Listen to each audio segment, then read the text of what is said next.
Shop Report with Barbershop Jay.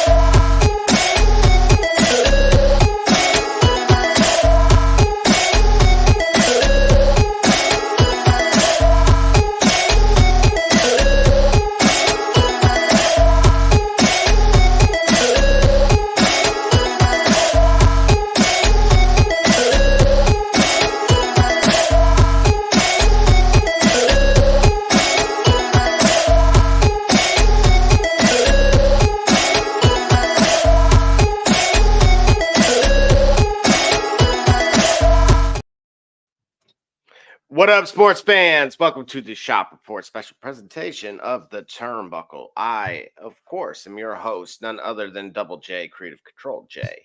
And we have a lot to say and to get into in a very short amount of time per usual. And so without further ado, I'm going to get to my co-host, who is to my right, your left, none other than what you mean, Gully. From the CO Lumbus. Yes, sir. Yes, sir. What's going on, Low Sports fans? Welcome to Turnbuckle Monday night, September 23rd. Without further ado, we've been a little late for you. My apologies. I bid you adieu. Let's go for it, man. Let's get right into it, Double J. How you feeling today? Feeling wonderful. You know, all things considered with what time it is and how little, like, we're on the same schedule basically. So typically I would say at the very least I get you now a little bit when it gets to get a little long in the tooth and both of us start kind of nodding off at the seams there. So but right now, lively, we got the energy with us. And so speaking of energy, yes, sir. This didn't really age well, did it? Ooh-wee. No, it did not. No, it did not. Hey, do you wonder if what happened to Vince in the preceding months, in or around things were going on with Diddy? Do you wonder if what happened to Vince kind of led them on looking furthermore at Diddy? You know, there's a lot to be made about that, because obviously, having been around different segments of industry, yes, and the idea of gatekeepers and that type of thing, and kind of, you know, at the very least, understanding some vibes and hearing from friends alternatives and offers and things that were at least quietly confirmed, that may have kind of stunted their own success in their opinion. I'm not really that surprised. I actually thought it was the mistake he made was he being Sean Combs, is that he had spoken out about his liquor being shelved. And so again, just going off of some of the ideology or surrounded by that, is that basically they have these insurance policies. Right. Just all theoretical. All right. And so the moment someone steps out of line, of course, naturally you're entirely replaceable, but just again, from a hypothetical standpoint, and boom, now we pull that card and off you go. See you later.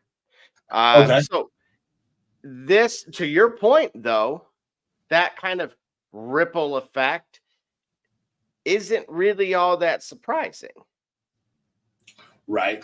So, I mean, it, again, surface level, certainly leaves us to ponder on some things. And certainly for those out there across all of the platforms, by all means, feel free to weigh in as you see fit as well. And naturally, we will throw it on the screen and speaking of weighing in and staying with Vince, Yep. he actually had this to say a little earlier in Oh, regard to the upcoming documentary, which I personally, I wasn't sure if he was actually ever going to provide a statement or simply countersue or anything like to try to shelve it. I didn't know what stance he would take, if any at all. And so this is our first topic of the day, which is actually, tell me, he did not just say that, coming from none other than Vince McMahon himself, which is, again, I'm going to read this in its entirety. This comes from his Twitter. I don't regret participating in this hold Netflix on. documentary. No, you got to read it like Vince Kennedy McMahon. You got to read it. You know, I will give you the honors. Go ahead. Oh, you want me to do it?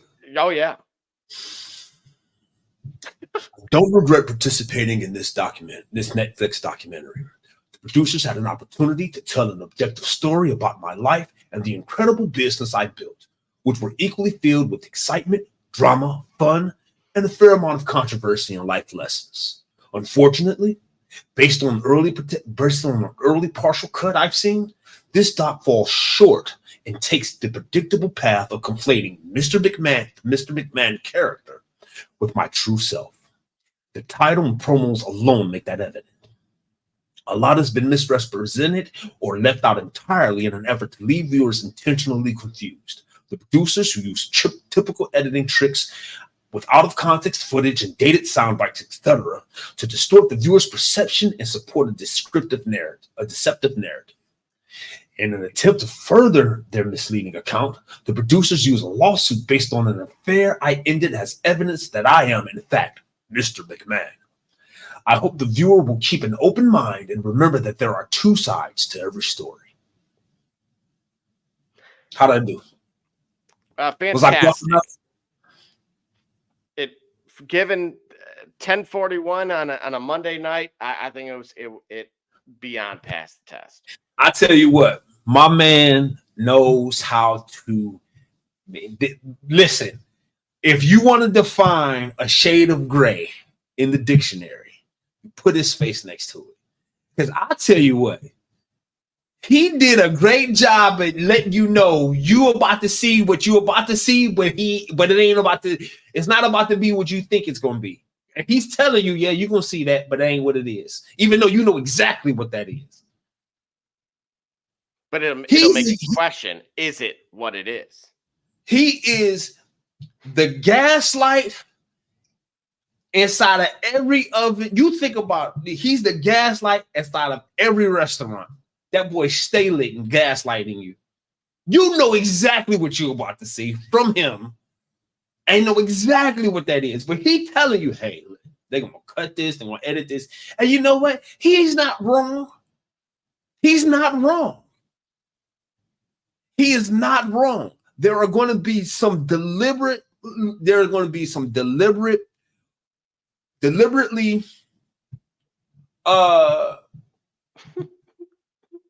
let's say what they call it in the steering when you're veering left, there's going to be some deliberate overcompensation to paint him as furthermore the monster he is. For example,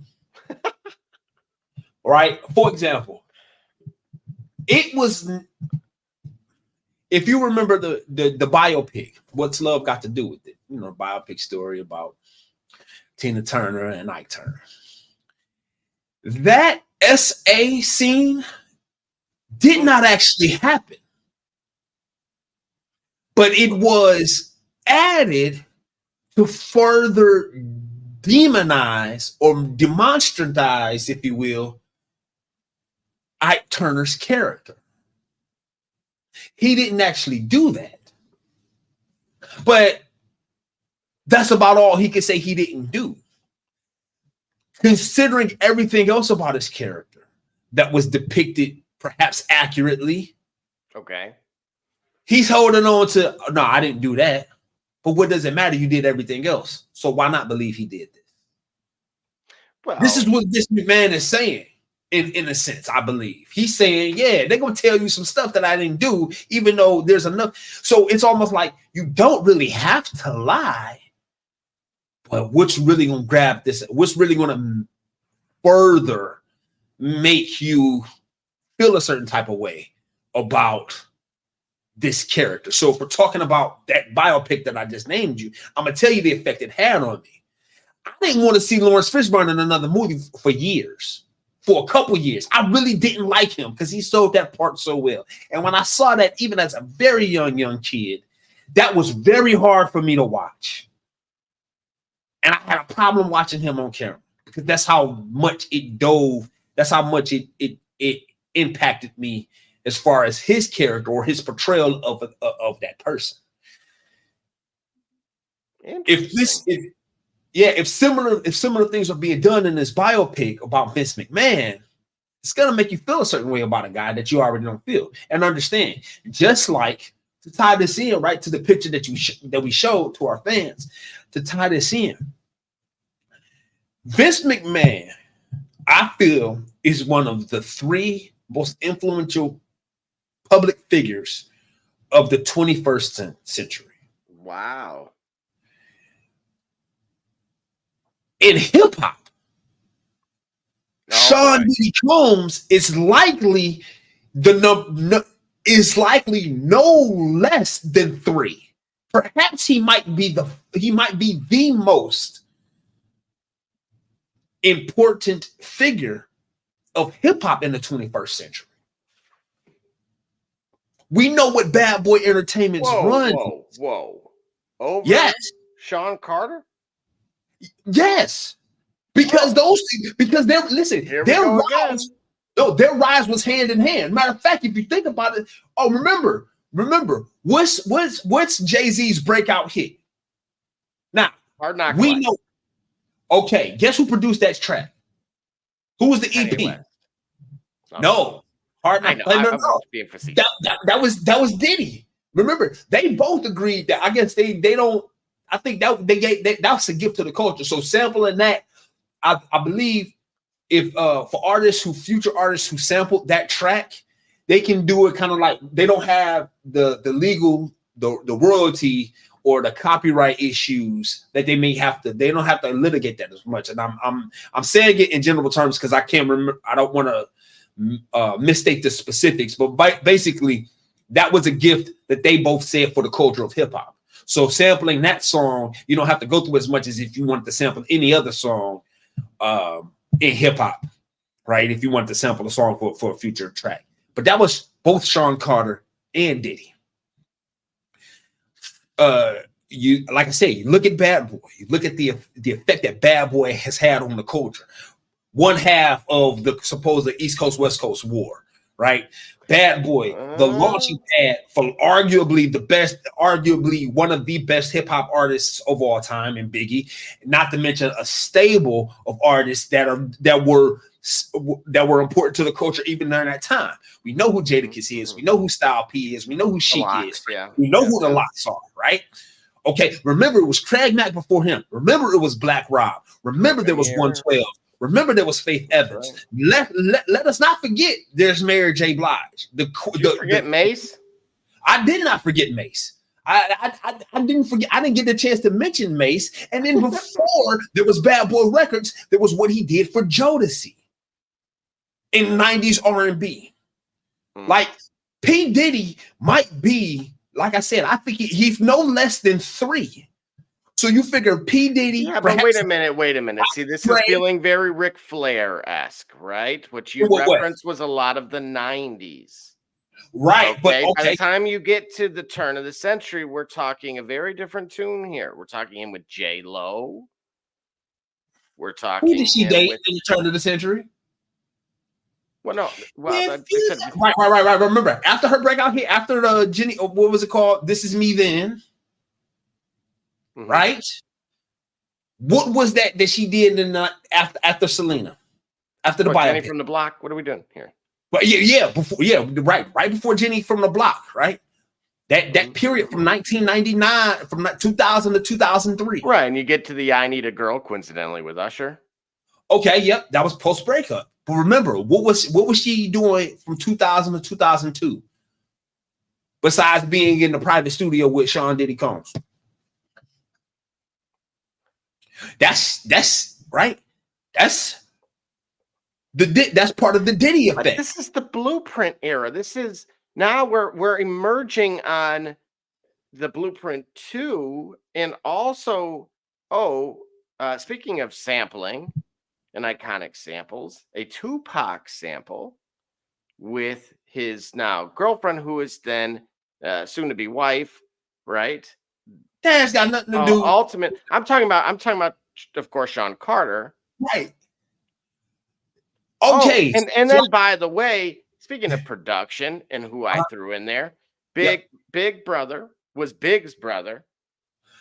Drops in multiple iconic albums. So like I said, that ripple effect you're giving. Now, who owned Bad Boy by the time it was all said and done? Uh-oh. Who owns Bad Boy by the time it's all said and done? Who? Remember, they went through some financial issues, and ultimately they did. That has nothing to do.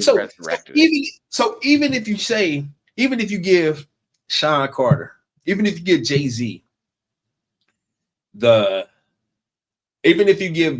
put Jay-Z in that list, he does no less for the culture or no more for the culture than Sean Combs. Because tell me this. Which was first, Ciroc or Cristal?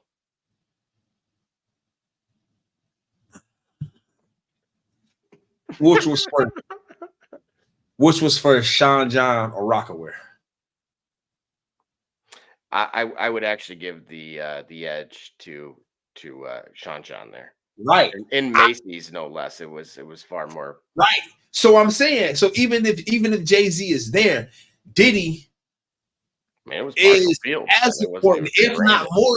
Yeah, Diddy was as important, if not more important, or more impactful. Let's not say important. No, they're both equally important, but we talk about the impact on the culture as a whole. You said the 2000s, and this is where I I completely agree and empathize with you, but this feels very Ric Flair-esque. He cut his best promos, unfortunately, in WCW, not WWE. Diddy's best work came before the year 2000. By the time, so who's Rick Ross's manager? Oh gosh. Oh, why am I going to forget that now? Yeah, I know you go forget it because we've been talking about him for 5 minutes now. It's Diddy. Maybach Music Group. Yes, he is. He's Rick Ross's manager. No. Okay, look it up. Go ahead. Feel free.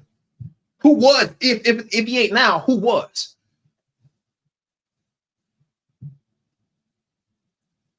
It was Diddy. So no, I got an Andrew. That's who I was thinking. An Andrew? Mm-hmm. Andrew WK. That's a whole different genre of music. No, they were pretty good in the 2000s.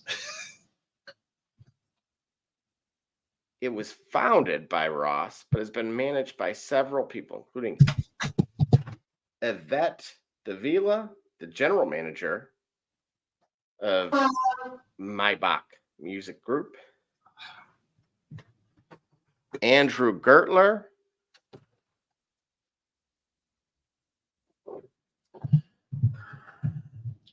I'm gonna tell you again.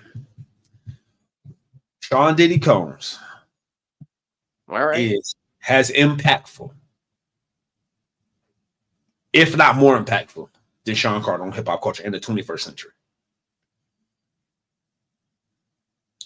His star faded some years ago, but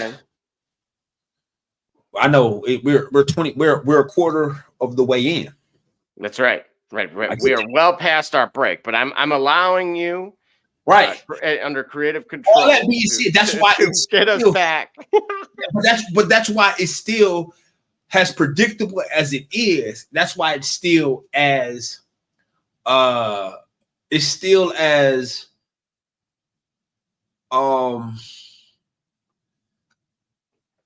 let's say, mystifying, or it's still with great pause that it might be hard to listen to Bad Boy Records. We know who this monster is. That's a lot of baby oil, Gully. Yeah, Put that on I a know. t-shirt. Let me ask you a question. How many scandals have happened with associations to Sean Carter people that they've mysteriously retired or resigned? Well, I think it's in our best interest that Yeah, okay then. All right, cut the break then. right. You can pursue that at your viewers on your own accord and at your own risk. Wasn't that a song? Something at your own risk. Play at your own risk, wasn't that? Yeah. In the 80s? Yeah. There we go. All right. And I brought us back just like that.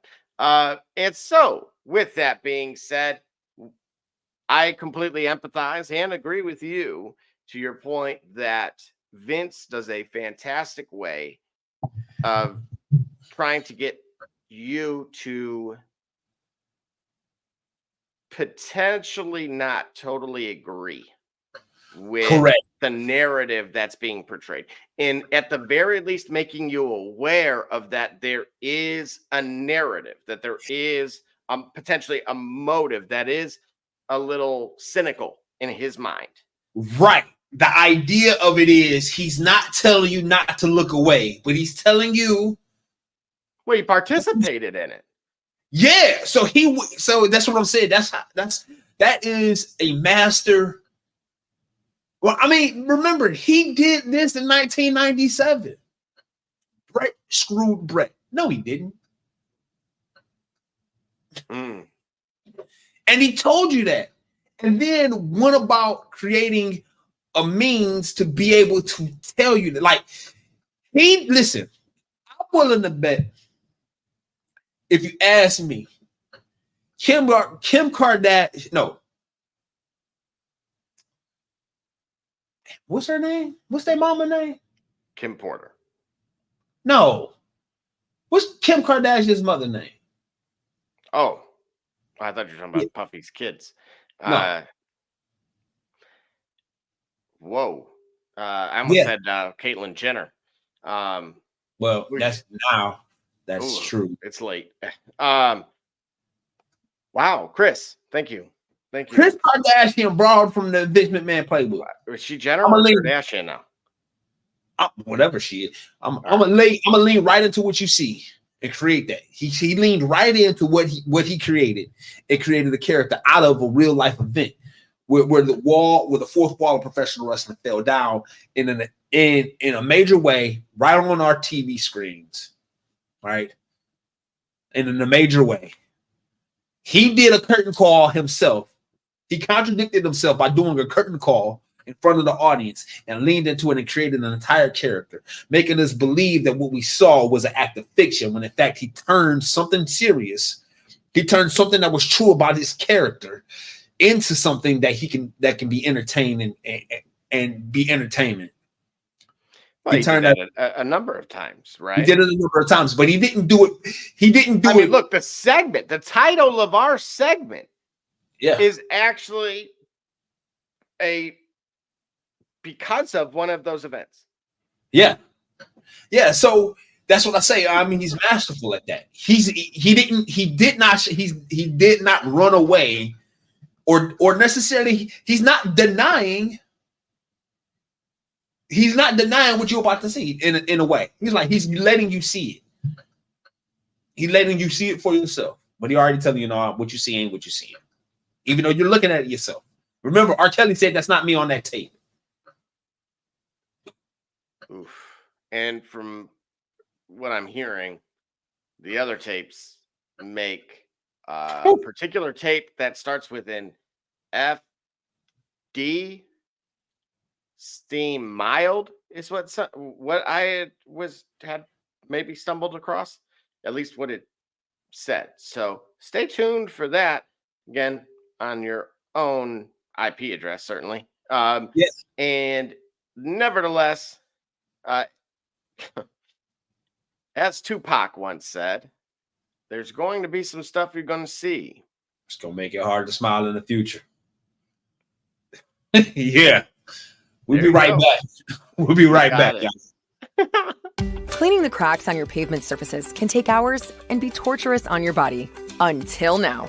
Cracky Weed Removal Tool was designed specifically to clean pavement cracks in a fraction of the time, all while standing up.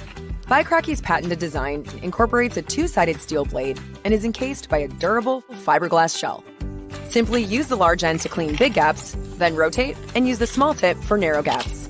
Made in the USA, Cracky eliminates weeds to the root and is environmentally friendly. Cracky. Save your back while you clean your crack.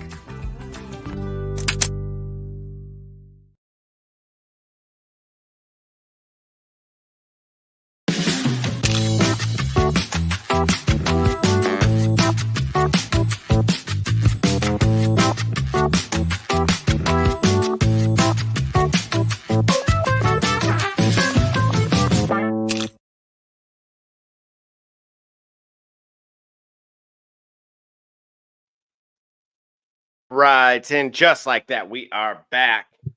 And back like we never left.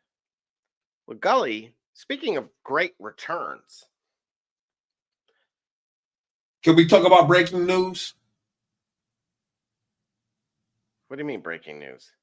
Breaking news. Well, then I will get this off the screen. You didn't put it in a private chat. You didn't do anything. Go ahead. Yes, it broke right now. We have a new Intercontinental Champion, ladies and gentlemen. Wow. Would not have believed it myself. I think all signs are pointing to we have a new Intercontinental Champion. The Yeet, man. And their name is, you go ahead and say it. Oh, no. By all means. No, you go ahead, because I can't remember if it's Jimmy or Jay. It's Jay. That's Jay. cold-blooded, dude. Yeah. Yep. Brand new Intercontinental Champion. Well, all right. Spur of the moment. First thoughts. Yep. Go. Actually, pretty good match. Actually, a much better match than him versus his brother. Perhaps maybe his brother's subsequent injury and absence from television since then is probably due to maybe a lingering issue or issue that was coming up, which is why that match was less than impactful. He looked pretty good in prime time. He looked really good. So did Braun Breaker. Stock rises in the loss, certainly Braun Breaker's did. I would like for it to be a feud because I think Braun Breaker deserves a longer run at the IC title unless they got him moving up to main event status pretty soon. And things move very quickly in the WWE or pro wrestling universe in the 21st century. So maybe that's the case. But I would tell you it was a pretty good match. Well done for a main event at Raw, or well done for a main event at a live event.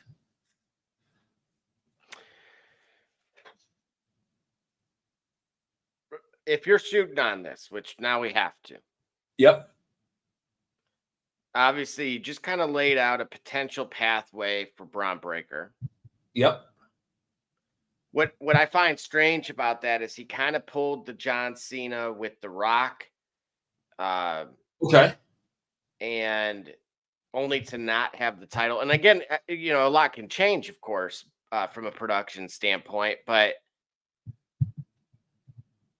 I'm curious what this does for Yeet, right? Who obviously you've had a combination of, the internal family side of things. Yep. Kind of externally. Yep. Saying, I mean, look, Rikishi was on record of saying he should have left the AEW. He should have already, basically pointing to knowns, very well knowns, right? His merch sales, his pop, all those different things. We've questioned a little of the in-ring ability, but not too much. It really kind of stemmed from Mania, right? Like you mentioned with Jimmy. But outside of that, clearly, I mean, I was kind of indicating even before Rikishi was that, the Fireflies were out. There were elements that I could clearly see that a push would have been warranted if Right. they had opted to do so. And so now, but what I find interesting about this one is trying to tie this all in with ultimately the bloodline potential wars going through Right. coming up soon, and then just really the direction, like what this does for Jay. Like almost I could have seen this going a different, like this would have been a lose-lose if, and it almost feels to me like a lose-lose. Like I get it, he needed something. Yep. I just don't know if this was the right thing. Why you say you don't know if it was the right thing? Because I feel like this is John Cena's belt. And I would have probably preferred to see John Cena and Braun. Let me do you. Let me do. Wait, hold on. Wait a second. Why is this Intercontinental title John Cena's belt? Detroit Fan Man. All right. That is true. So something must be going on in Cincinnati. Absolutely. We can if you'd like, we can parlay that way for a moment.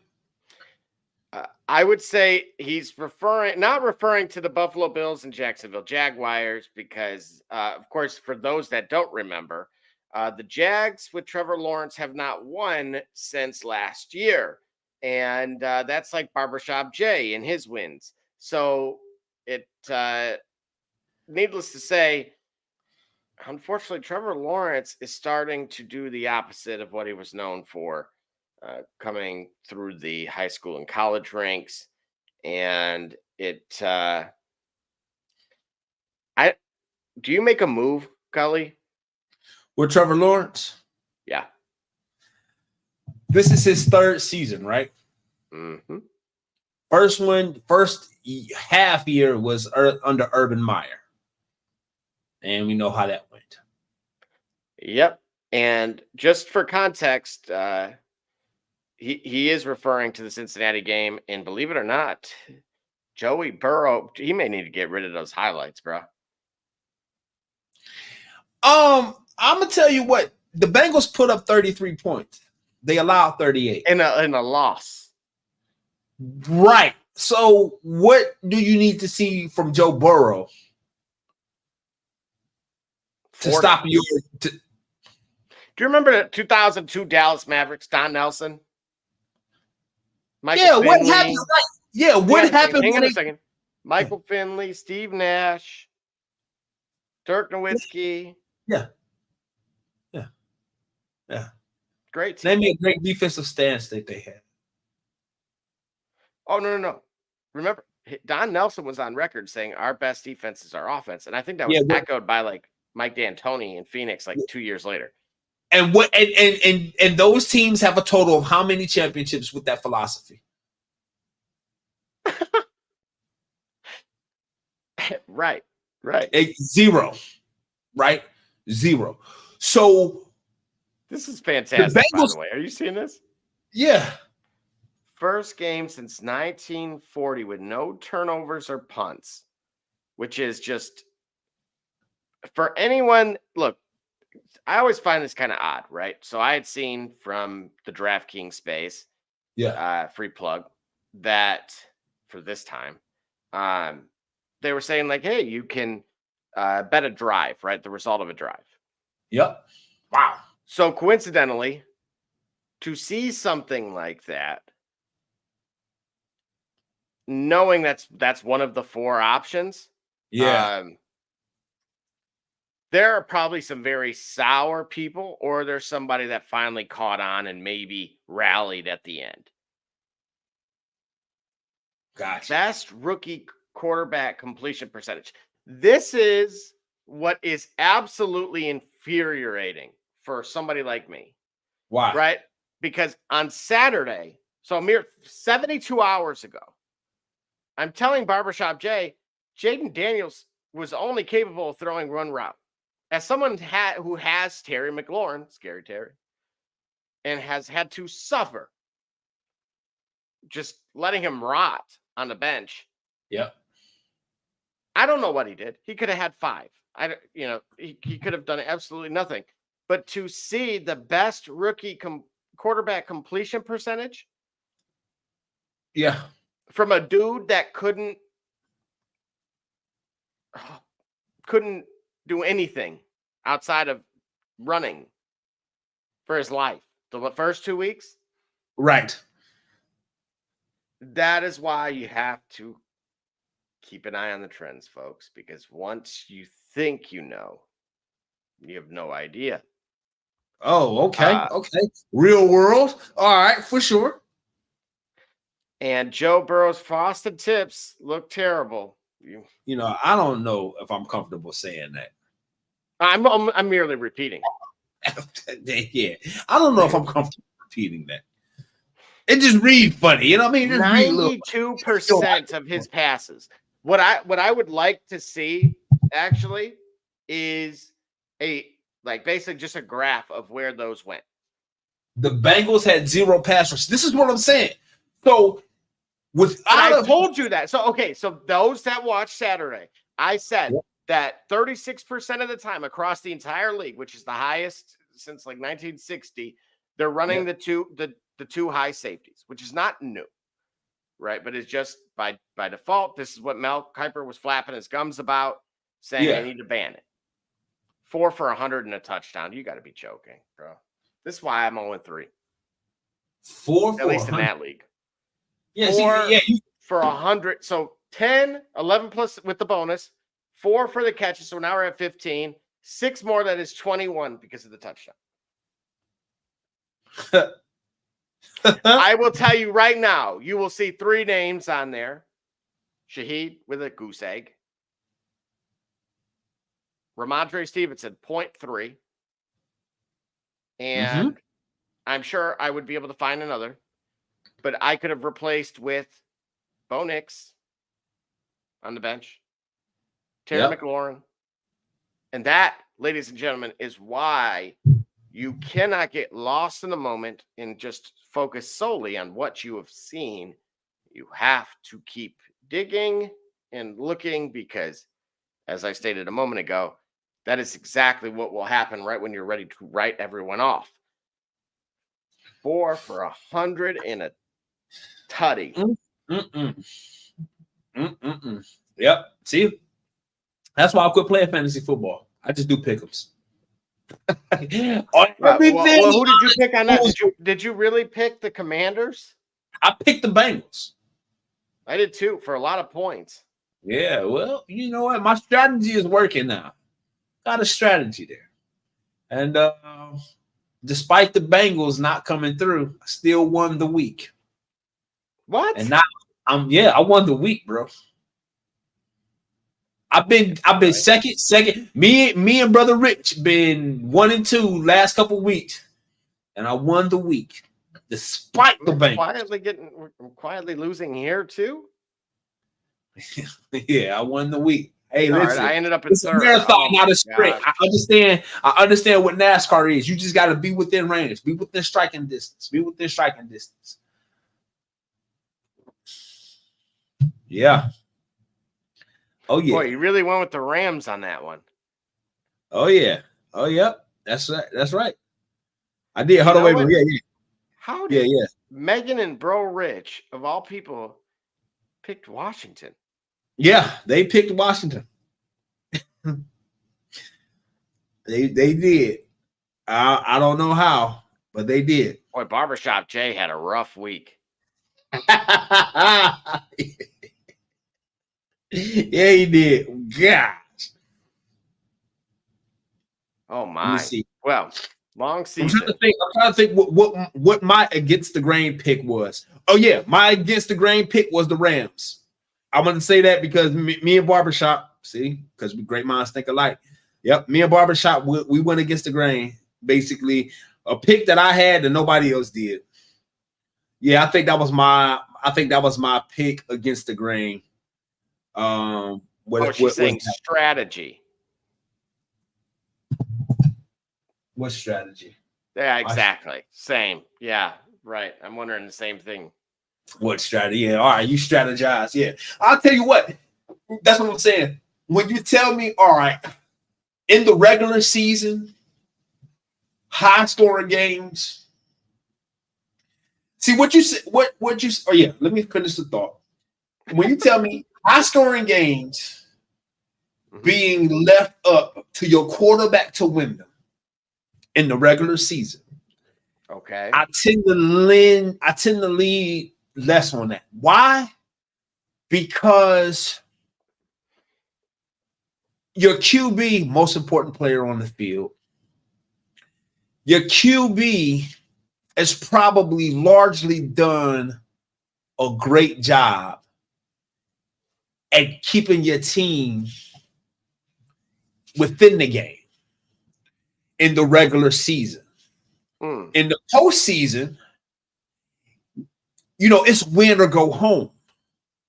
So what defensive stops do we remember in the postseason compared to the great all-time offensively great plays that are made? Name me the defensive stop that encaptures a postseason. Name me a defensive stop that was like, yo, this here won the game for so on and so forth.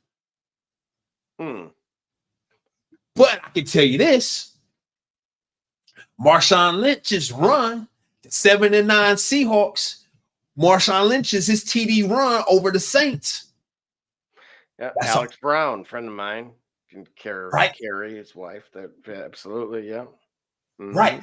He was on the Saints team, absolutely. Yeah, the Joe Burrow's drive in Kansas City to shock the Chiefs and advance them to the Super Bowl.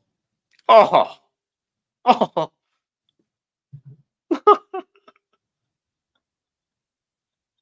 Right. Wow. Yo. Right. But I will say this. Go ahead, Golly. This is what I'm saying. When I look at the conflict behind Cincinnati, I'm slow. I'm slow to put that on the back of Joe Burrow. Because how?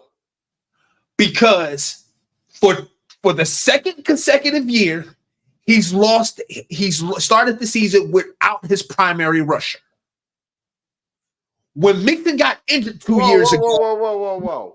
Hold on. When Mixon where is Mixon? It's not on the team. Exactly. That was the leading rusher last year. Remember, 2 seasons ago when Mixon got injured, Samaje Perine was the leading rusher, and he went to Denver that season, and he was left with Mixon. Mixon is not here this season. So for 2 consecutive years, you allowed your leading rusher to walk. Well, but Chase Brown looked phenomenal. Maybe not tonight because they don't put him in pass pro, but in general, he certainly is better than Zach Moss. All right, great. So what are we talking about here? What we're talking about Zach Moss was the leading rusher?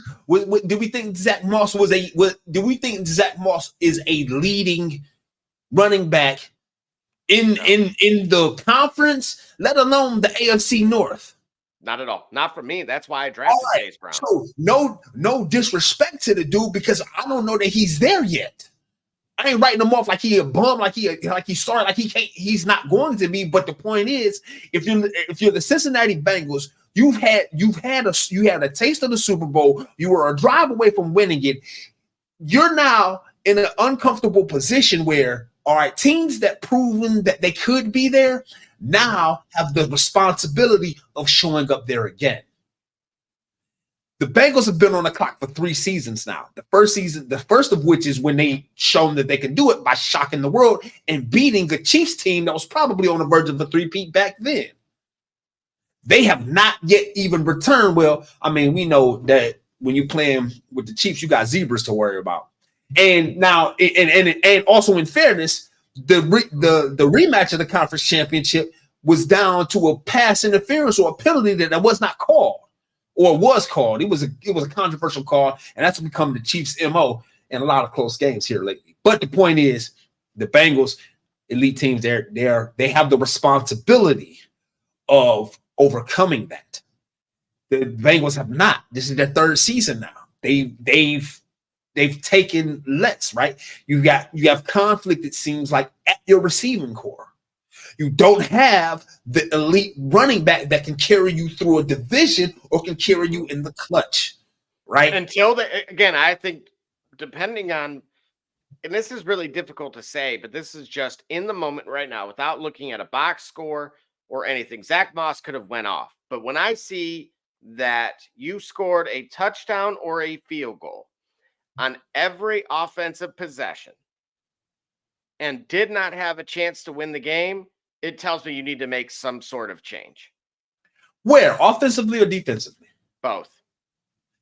Right. That's why I said in this case, especially in the regular season, I'm slow to put that on the back of Joe Burrow.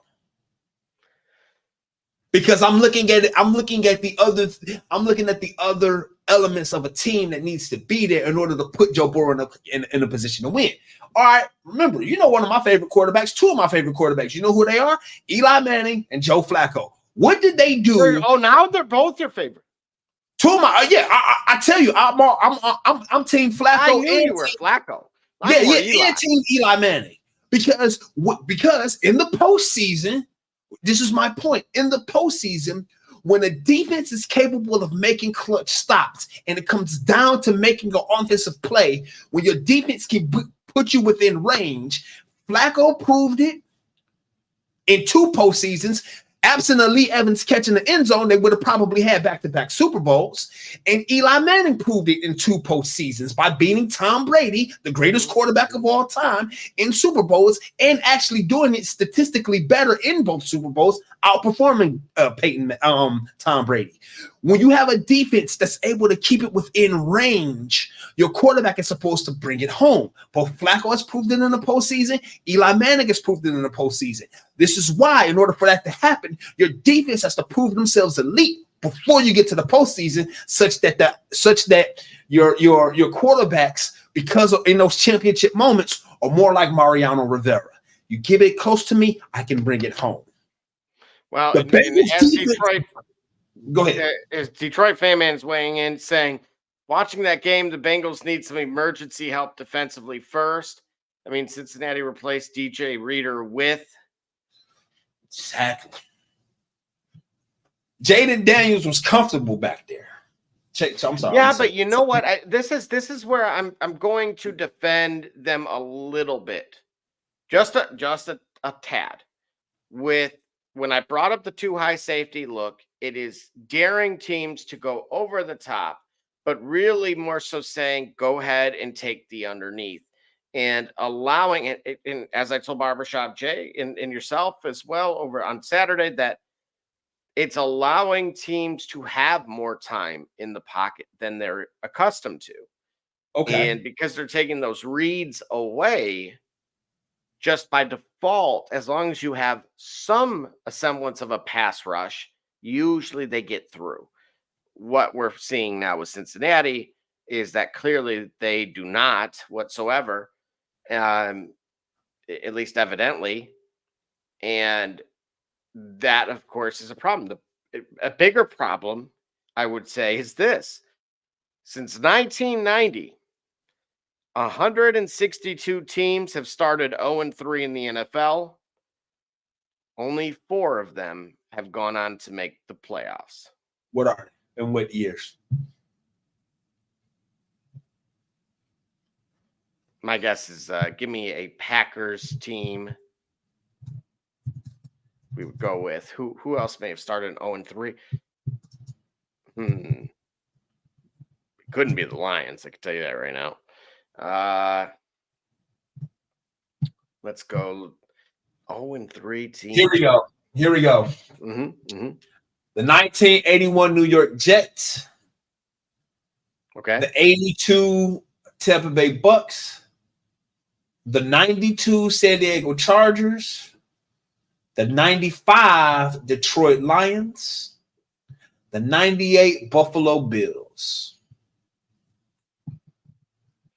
Neither of those teams. That's a Not Doug named Flutie Buffalo Bills. Am I right? that. I believe so. Doug Flutie or Rob Johnson. Let's see, who do we got? 98 Buffalo Bills.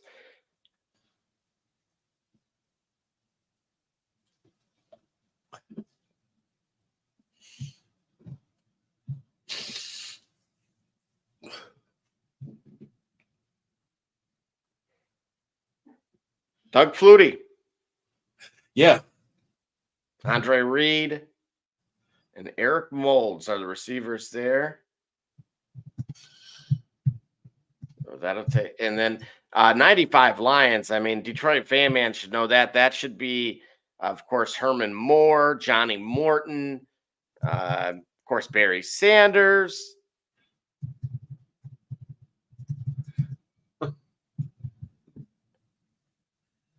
All right. And with that being said, we'll take a full timeout and see. We'll get right back to wrestling. I'm Jordan Gudeman, and I'm the founder and CEO of Eddie G's Cookies.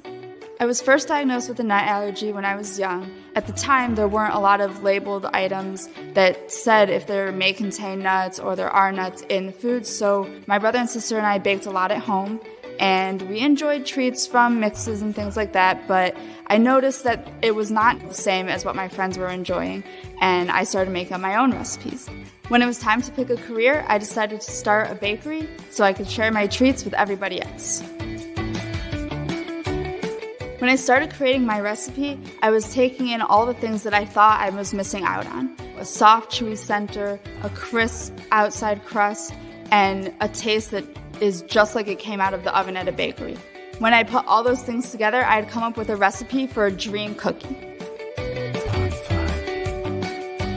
Eddie G's Cookies only uses the finest ingredients. We have all natural flavorings, no preservatives, and every cookie is made in a nut-free environment. The best part about Eddie G's Cookies is that they can be delivered right to your door. You can share them or not. We won't tell.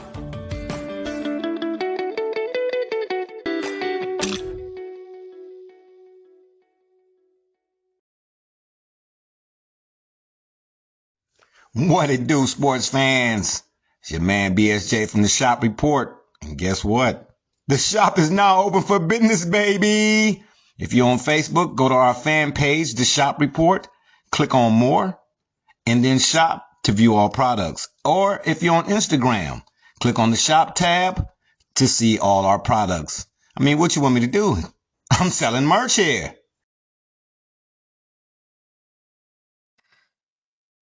All right. And just like that, we are back. Golly, that was a little too fast. Is that one of those false alarms? Nah, not at all. It was exactly what was needed at the time. And we should steer us back. Kind of just like, wait a minute. Hey, I'll tell you what. What's that? Yeah, he can if he doesn't have a pass rush.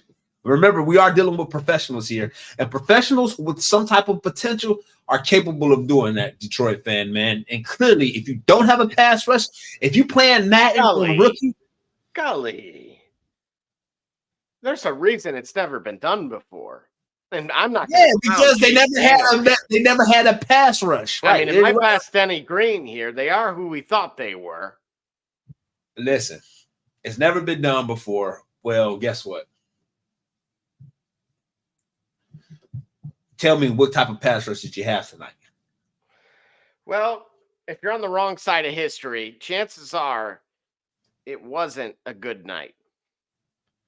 Nope. I'll tell you what, though. I'm looking forward to next Monday night's Raw. You are? In a match. In a match we probably have seen a time or two before. We've got Xavier Woods versus Rey Mysterio. Coming up next week. And I think we've got Kofi Kingston versus is it Chad Gable? I got it wrong. Yep. Okay. And then we also have this slated for next week as well. which is a last monster standing match between Big Bronson Reed and Braun Strowman. Gully, if that ring does not collapse, we riot. Yep, somebody ain't doing their job. Okay, That production team behind the curtain, wake up back there. Make sure now make sure that ring collapses at the proper time. We don't need them two to just get in there and then and just fall. Like, do your job. You know, I had that breakaway ring. Before I hated that. I was so disappointed. I couldn't get it to go back together. Oh man, you never played with enough Legos. No. We're talking the old. Well, no, yes, with Legos. I don't know what it was. Yeah, so if you play with enough Legos, you would know how to move the parts. You know what I'm saying? You gotta know how to move the parts back together for it to be just enough for it to break, and then for you to be able to put the match back together because you still had the main event that you had to do. Yeah, you know what I mean. But that's neither here nor there. So with this last monster standing, again, I mentioned the security folks that were thrown around the week prior, last Monday's show, and also how they left no corner unturned. Better yet, one, which would have led them right to me, thankfully. So my media room was left untouched. So I appreciate that. But who do you got?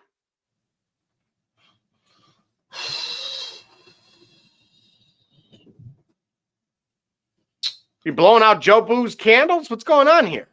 Or cigar?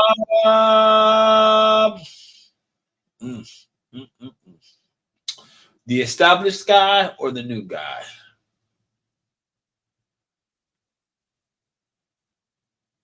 Braun.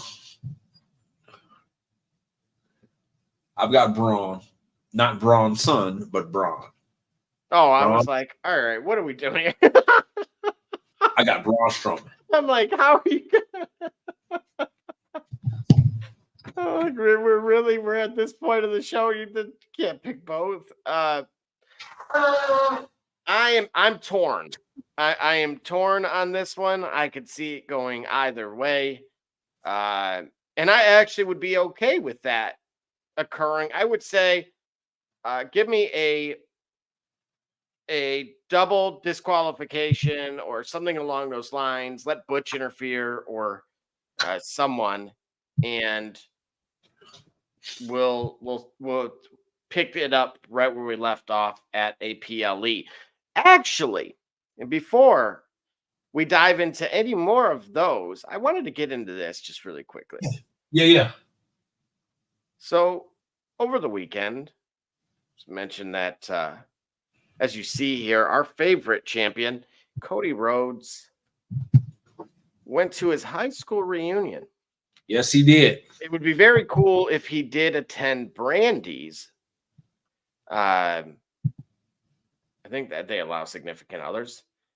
And because that would mean he'd be right around the corner for me. And now, again, just based on the year here, he does have me beat. So Cody is older than me. Fantastic. I graduated early anyway. Does nothing, folks, by the way. Just you're better off, especially from an athletic standpoint. Just take the extra year. Don't know who I was competing with. Just don't rush. Anyway.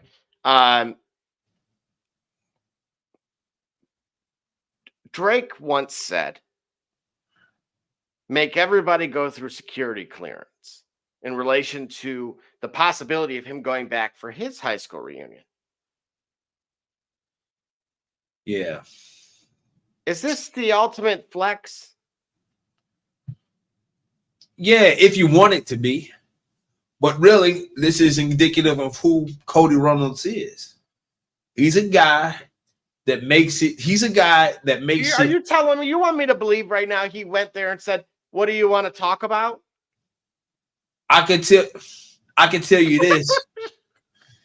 I believe that there is a bit of celebration at him doing this, but I find the haughty meter significantly lower for this guy. Golly, who's the most famous alum from your high school? Other than yourself, of course. Play the humility card. Let's see. We have Marcus Steele, who played for the Dallas Cowboys. We've had Brian Swift, who's the coach at Warrensville High School. We've got Gene Smith, the former athletic director at Ohio State University. And pardon me if I'm missing others, but those are some of the most famous, well-known alums from St. Peter Chanel High School, home of the Firebirds, Bedford, Ohio. It's now a field of dreams and memories.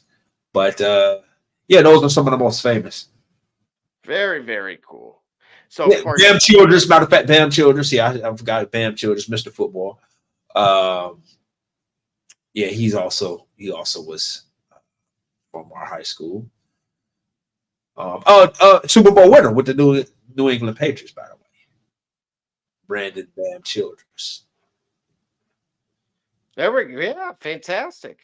Got kind of a mixed bag. So for those that are unfamiliar with the area, we have 3 high schools that you commute to all 3 buildings.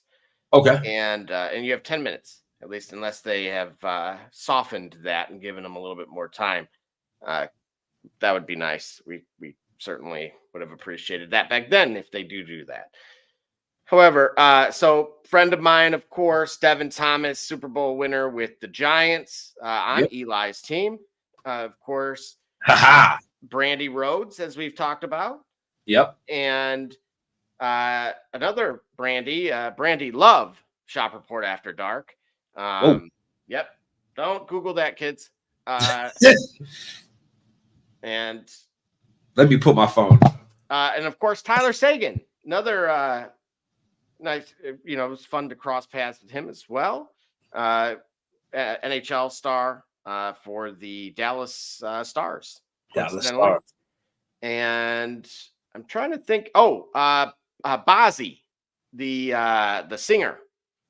Bazzi is the one that went to school with my sister, and I want to say there's an NFL offensive lineman as well. There's a few, and just about basically anything. The first ever drafted in the WNBA was from my high school as well. So just a very mixed bag. The WNBA's first ever draft pick was from your high school? Mm-hmm. Really? All right. Well, went to Tennessee. Mm-hmm. Well, all right. Absolutely. So, and of course, again, that's me playing the humility card. Actually, I did see that Brandy individual, but that's another story for another day, and not Brandy Rhodes. Whoa. Yo, is that couch ready for you, bro? You might be on it. Oh, no, she knows the story. Wow. It was at an intersection, all right? Not that intersection either. All right. Shop Report After Dark. No. We're not talking about that one either. Hold on. Let me help you out. All right, what'd you say now? I forgot already. Yeah. Matter of fact, and speaking of, oh my goodness, imagine that. Oh my goodness, someone has been signed to NXT. Oh boy. Another Bloodline member coming soon. Yep. Surprise? No, not at all. Not at all. It's like Ohio State and the amount of Glenville High School alum that put on that scarlet and gray. What do you think about Orlando Pace's son? I got the opportunity to meet Orlando and Carla when they were in Chicago. Yeah.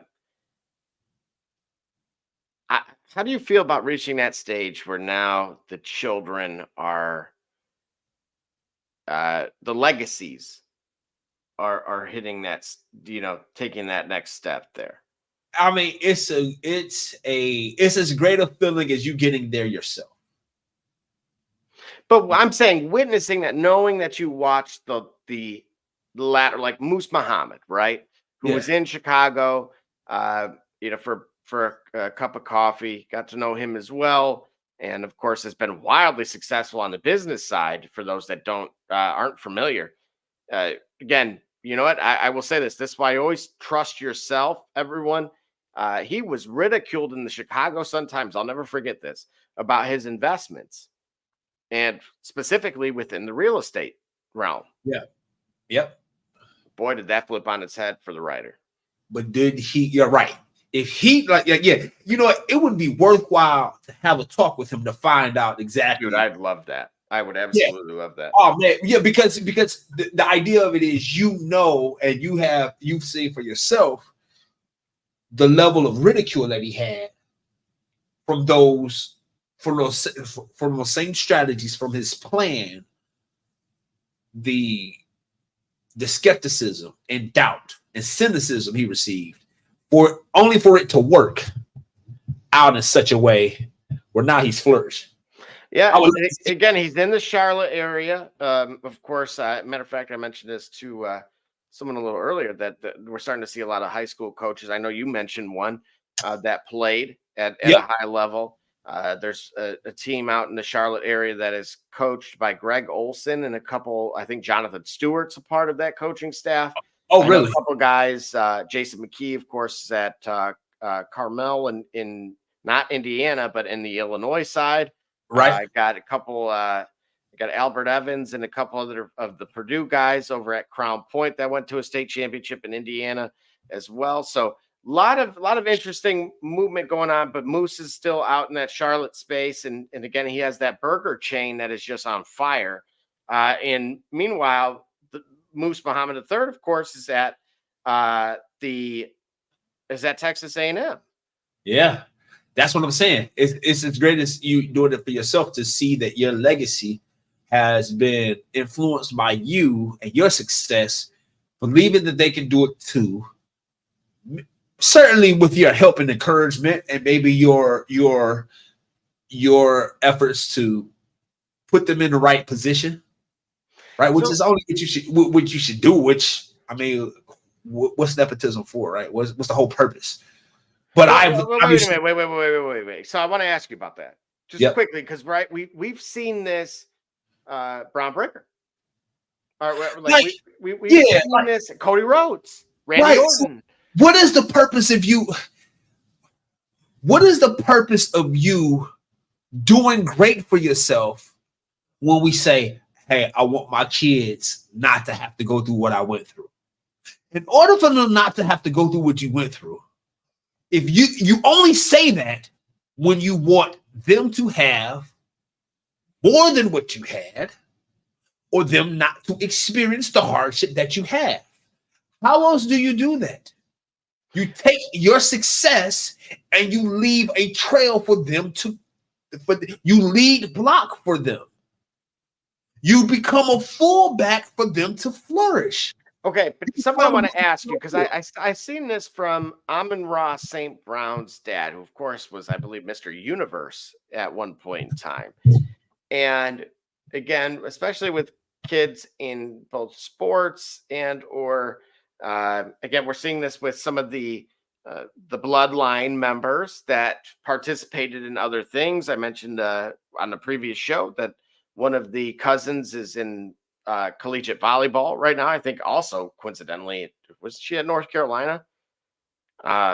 Strange, just based on what we were just talking about. But something he said is that, the coaches only have like an hour and a half with you, and that they're, as much as we say like, hey, I can't want it more than you, or, that's a classic cliche line. Or, just stuff that it's actually the parents' responsibility for their success, and that they have to actually be the one to push the kids. I found that a really unique kind of perspective, because I'm used to hearing really kind of the opposite. that you could give them some of the tools, but you can't really force them. And so what say you to that? You're right. You can't really force them. Ultimately, those who are successful and are as successful as their all-pro, all Hall of Fame parents are the product of them, are the product of their work ethic. It's the product of their work ethic primarily. Or let's say if it's like a battery, in order for a battery to work, there's a positive and negative charge. But absent one, the other is ineffective. Just as effective as their parents' influence in terms of their success is their individual work ethic. And it shows up when you have, for example, Marvin Harrison Jr. being one of collegiate college football's all-time great receivers, like his dad was as a pro, if not as a collegiate receiver. But understand the opportunity for him to shine was probably because, this Marvin Harrison Jr., this Marvin Harrison's son.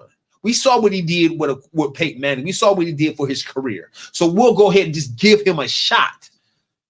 Or we'll create a lane for him to be able to develop. Nepotism is absolutely, it does make sense. I would want for my success to be such that my work ethic and my drive and my vision and my presence is enough for others to consider my sons because they know who their daddy is. The idea of it is we're going to put the ball in your hands because we know someone from your name, you were with an influence of somebody who we know to be successful. Let's see if you can run with it.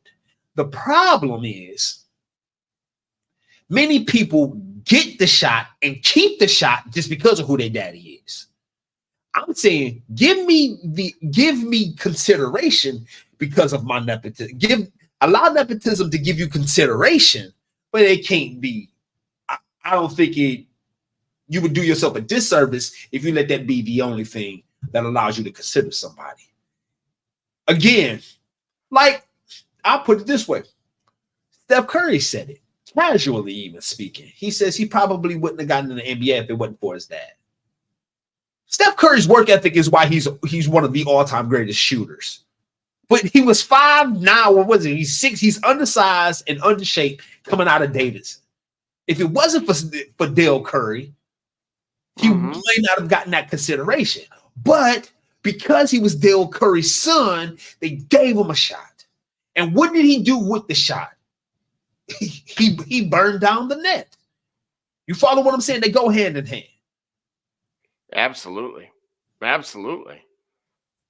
No, that's a great point, and certainly worth kind of keeping in mind there for those in our various stages of life. And with that being said, we will take our next 30 and start diving into all empty wrestling. Yeah, let's do that. Maybe not. It's Kate Cunningham, you watching the Shop Report. I'm Homie Diallo, and you watching the Shop Report. My name's Chris Murray, and you're watching the Shop Report. Oh, you're Jay Knight, you're watching the Shop Report. Max McKee, you're dropping in on the Shop Report. Barbershop Jay, Quentin Hines, Super Bowl champion. I'm ready. Let's do it. I'm on.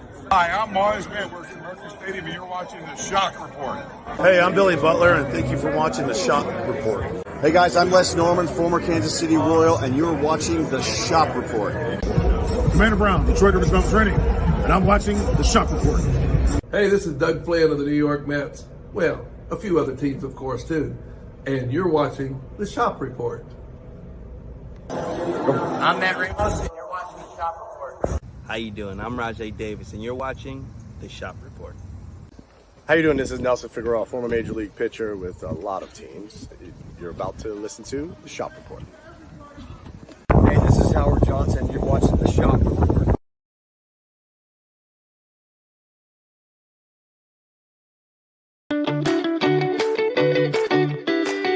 I'm Jordan Gudeman, and I'm the founder and CEO of Eddie G's Cookies.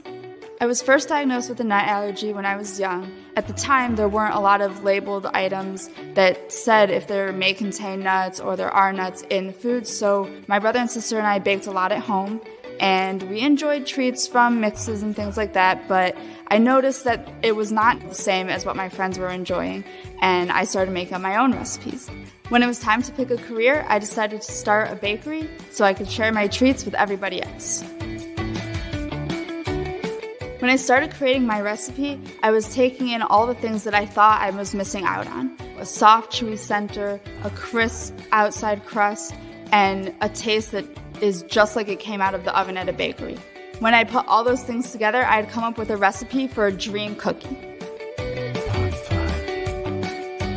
Eddie G's Cookies only uses the finest ingredients. We have all natural flavorings, no preservatives, and every cookie is made in a nut-free environment. The best part about Eddie G's Cookies is that they can be delivered right to your door. You can share them or not. We won't tell.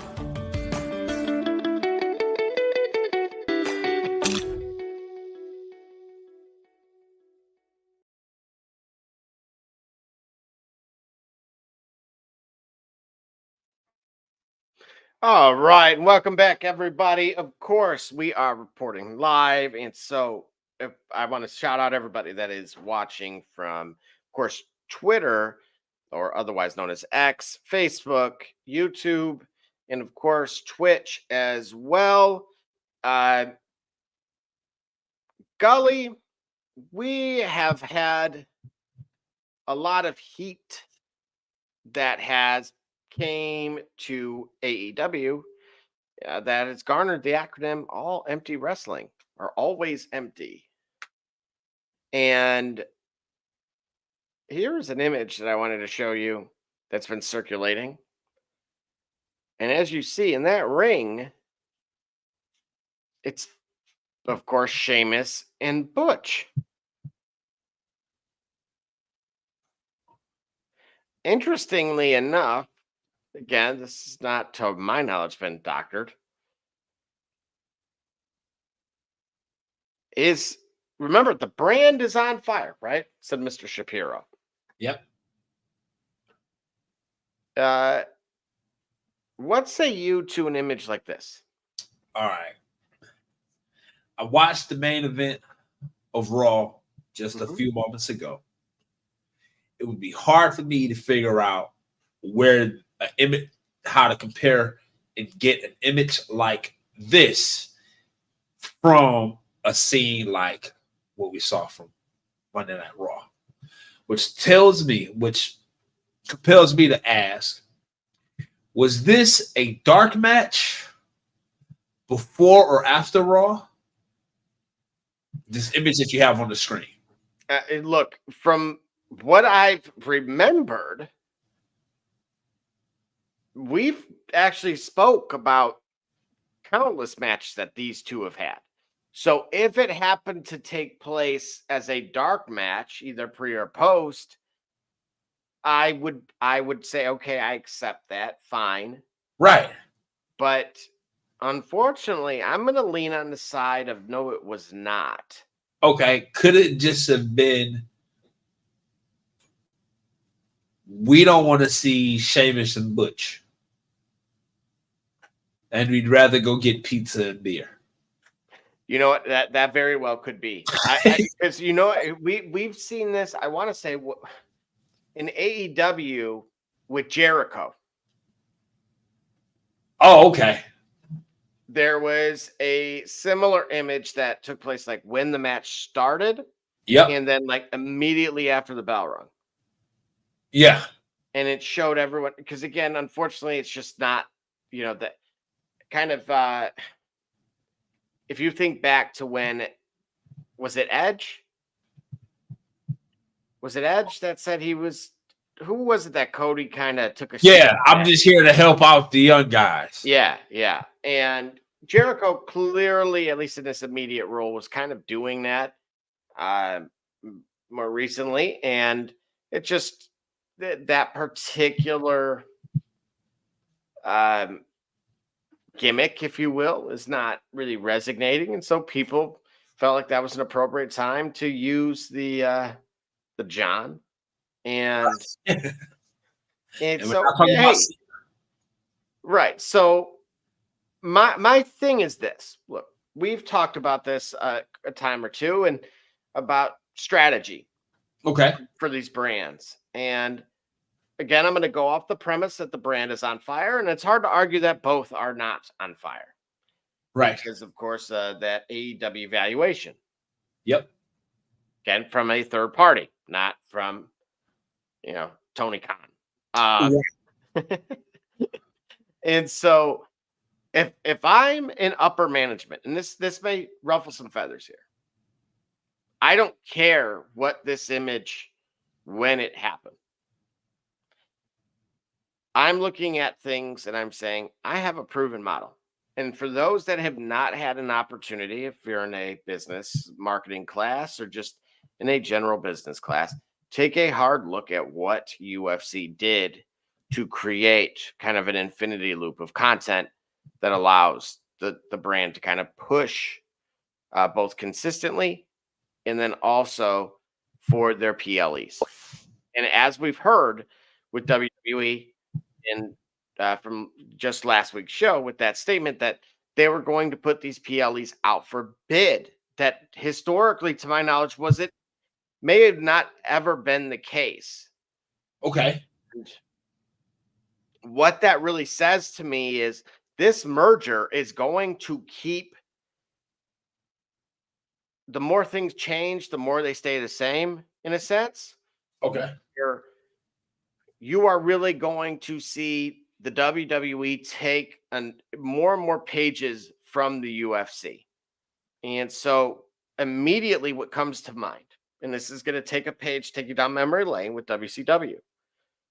And matter of fact, coincidentally, with what was going on with Jim Ross more recently. Okay. Just paid to kind of not be visible. And basically bad deals. And if we talked about Roman Reigns recently and his run over those 3 years. So what if I said to you, enough of the traveling circus? This isn't 1970 anymore. So not only are we going to do away with house shows, Monday Night Raw and Friday Night SmackDown, not only are they going to be chopped to 2 hours, but they're going to take place at either the Performance Center in Tampa or the Apex in Vegas. Because again, these are internationally televised broadcasts. There really is no reason, right? Merch with e-commerce is actually far more profitable. Again, get your merch on our website as well. As you saw in our commercial, shameless plug. There really is no benefit. And we talk about taking bumps. You heard Paul say it a week or two ago. Right. More talk, less bumps.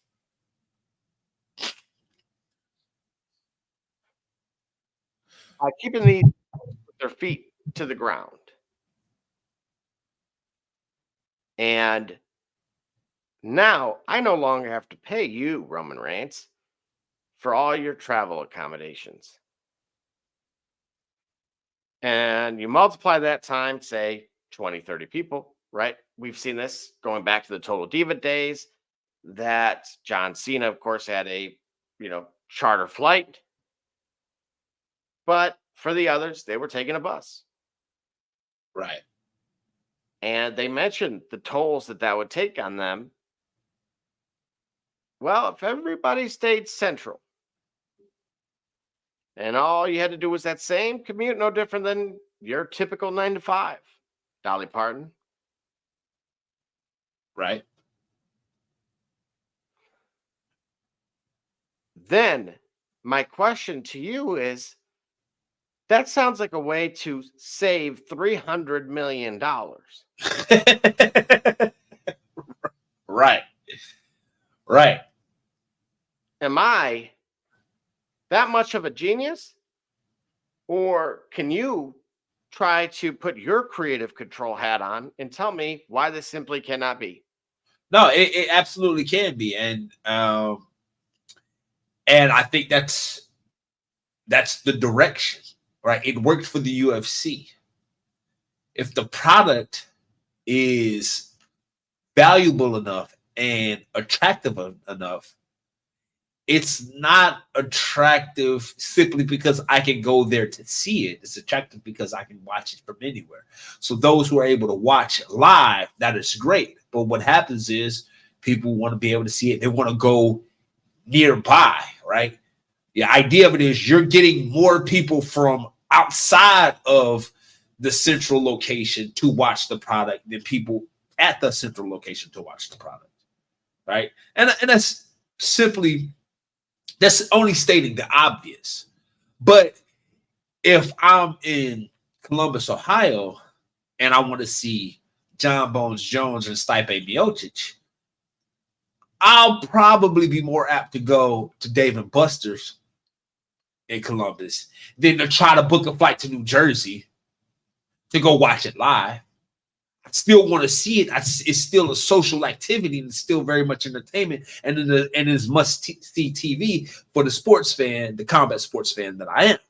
So if I can have a model whereby I can still generate interest in seeing my product and that interest doesn't have to be live and I can keep my talent better preserved by keeping them in positions where they don't have to travel as demandingly and they don't have to they don't have to travel their demands on time and travel and logistics, but I can still put them in a position where they can perform at their best because they're healthier and mentally more engaged, and I can still get the remote viewership from the sponsors that are going to watch it anyway. Why not do it?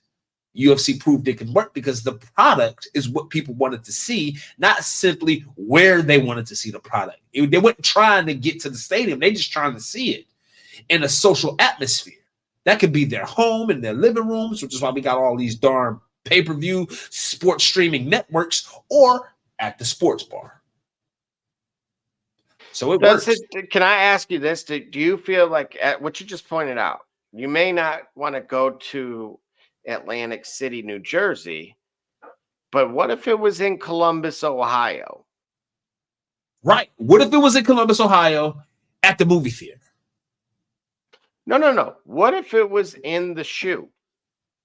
If it was in the shoe, then I'd go. But that's local to me. But see, that's what I'm saying. Like, because I'm going off of this.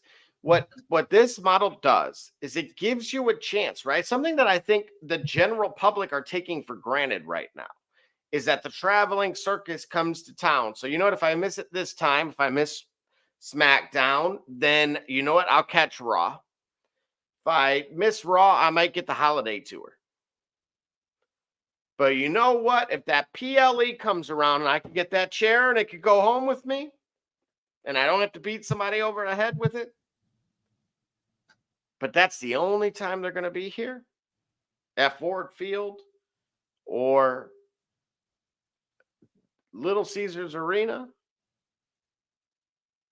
Well, again, that demand is now elevated. That price point is now elevated. So the same ticket that would have already been $450 can potentially double. And on the secondary market could arguably double again because they're no longer a commodity of being there. What's that? Go ahead. Finish that. The only concern I would have with this, and again, this is where even this point, I semi-struggle with this, because what it is a true pendulum shift. This is an ecosystem destabilizer. This is something that we arguably have never seen before. And I love the benefit of what it does on a micro level for your Ohio Valleys and, in other independent promotions. By allowing them, those pre-existing territories to kind of flourish in a way, kind of be your only outlet. Yep.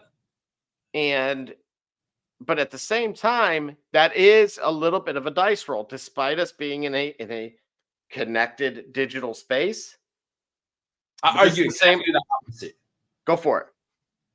Performers, entertainers, singers, rappers, What is the one thing that they love after they've established themselves as a worldwide artist?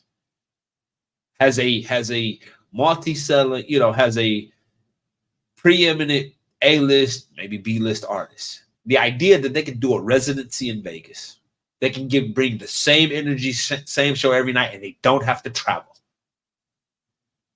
as much. They don't have to travel nearly as much. They don't have to do a world tour, because the world tour amounts to them going from their hotel or their residency, wherever in Vegas, and back home, because it's a world tour, because it is a different crowd every night. The different crowds come from the idea that you're going to have viewers tuning in every week. What we want to see as fans is filmed before a live studio audience. We watched The Fresh Prince of Bel-Air because we heard a laugh track and we heard a live studio audience go and see it. So we want to be able to experience that live atmospheric effect. But if we had a reduction in how much it costs the production company to do that, and we get better talent, hopefully that means we can get better revenue for the wrestlers, because they can see, hey, listen, I don't have to travel as much, but while I don't have to travel as much, I can still provide top tier level talent. You don't got to pay as much in logistics, but you can pay me a little bit more money. And then there's significant room for more revenue to be saved or earned by the company, and more revenue to be saved or more revenue to be spent and gained by the artists or the performers. And we're not talking about a total reduction of the PLE. We're not talking about removing it significantly, but reducing the amount of time it is, so that way the rarity does affect ticket sales, so that way they're selling out more because they're coming here less. If I know Raw gonna be in Columbus 3 times a year, I'm not sweating if I don't make it in January or in May or in October, but I know September is the only time they're gonna be here. I want to make it to that show. Meantime, if I really want to see live performance, I can see talent that I haven't seen before, I'll go watch GWA or Ohio Valley, Ohio City Wrestling, or Southern Ohio Wrestling coming to the Chillicothe Cineplex and near you. I can watch it because I'm like, okay, if I'm thirsty for live wrestling, I want to see it. I want to see something that I ain't never really seen before. Good luck. Hopefully everybody does their job. Then I can go watch it. But I see this leveraging this benefit for the benefit. But what I'm saying is, to leverage it for the benefit, we want to make sure that the talent does what they can do, agent-wise or whatnot, to go and get some more of that money that the company will be saving by having them travel less. And not the company spending the less travel as a benefit. Like, hey, you're on scholarship, so the experience of getting an education for free is the reason why we don't pay you. Like the legacy deals before the NILs and the NCAA, particularly when it came to football and basketball. Absolutely. And don't forget, of course, traditional Southern wrestling there in Corbin, Kentucky as well, across many others. Again, I will stress this. If you have a local wrestling promotion, do not forget to tag yourselves on any of our videos. We will make sure we shout you out as well. I'm not sure if you saw this, Gully. I know you mentioned some of the tag teams back in the day. I don't know if you get there. One of the collectibles from Bojangles, so feel free to sponsor us, shopreport365gmail.com. And there you go. I have my collectible cup, one of many. I also have the Heart Foundation. I believe there's a few more than that. So feel free to send the rest, and I'll gladly demo it, and Gully will as well. I agree. I think this is where we're headed, taking it a step further.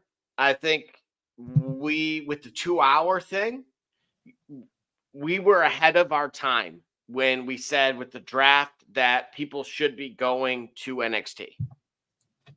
Yeah. I think we were arguably a year ahead of time. Yep.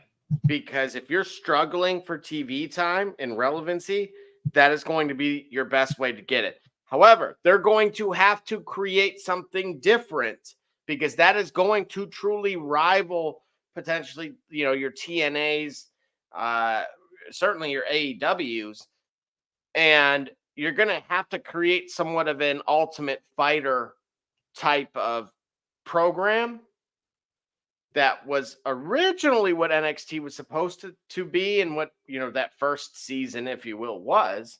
Right. But you're going to have to, again, kind of go back to something along those lines. And again, historically, those guys have been very creative in doing something like that. I wouldn't mind some combination of reality TV, giving us a little bit of a better insight into who these guys are, and then seeing what they could do with their in-ring ability, see how green they are, and kind of watching them truly kind of evolve. And then allowing, of course, for character development as well. And again, that's where it gets really, really interesting, because technically you are breaking a wall potentially. And but we've seen this again. We've seen it somewhat done before, and with Naomi and some of the others that were part of on the Diva side of things. Well, the WWE breaks the wall continuously anyway. I mean, you look at their original programming on the WWE network. For example, if we look at the Bray Wyatt documentary. Right. Okay. Understanding that ultimately the product knows what it is, and they're self-aware in that case. The suspension of disbelief only applies to live events. So can I ask you this then, right? Yes. We remember this. We've talked about this before, and it's actually going to lead in our next topic here. Yep. Undertaker. Yes. Went from I can't talk to I'm the most talkative person in the darn universe. And I ride a motorcycle. Which is really jarring for me, but that ain't where you went. My bad. I jumped in. No. But it's true. It's true. Absolutely. But character development.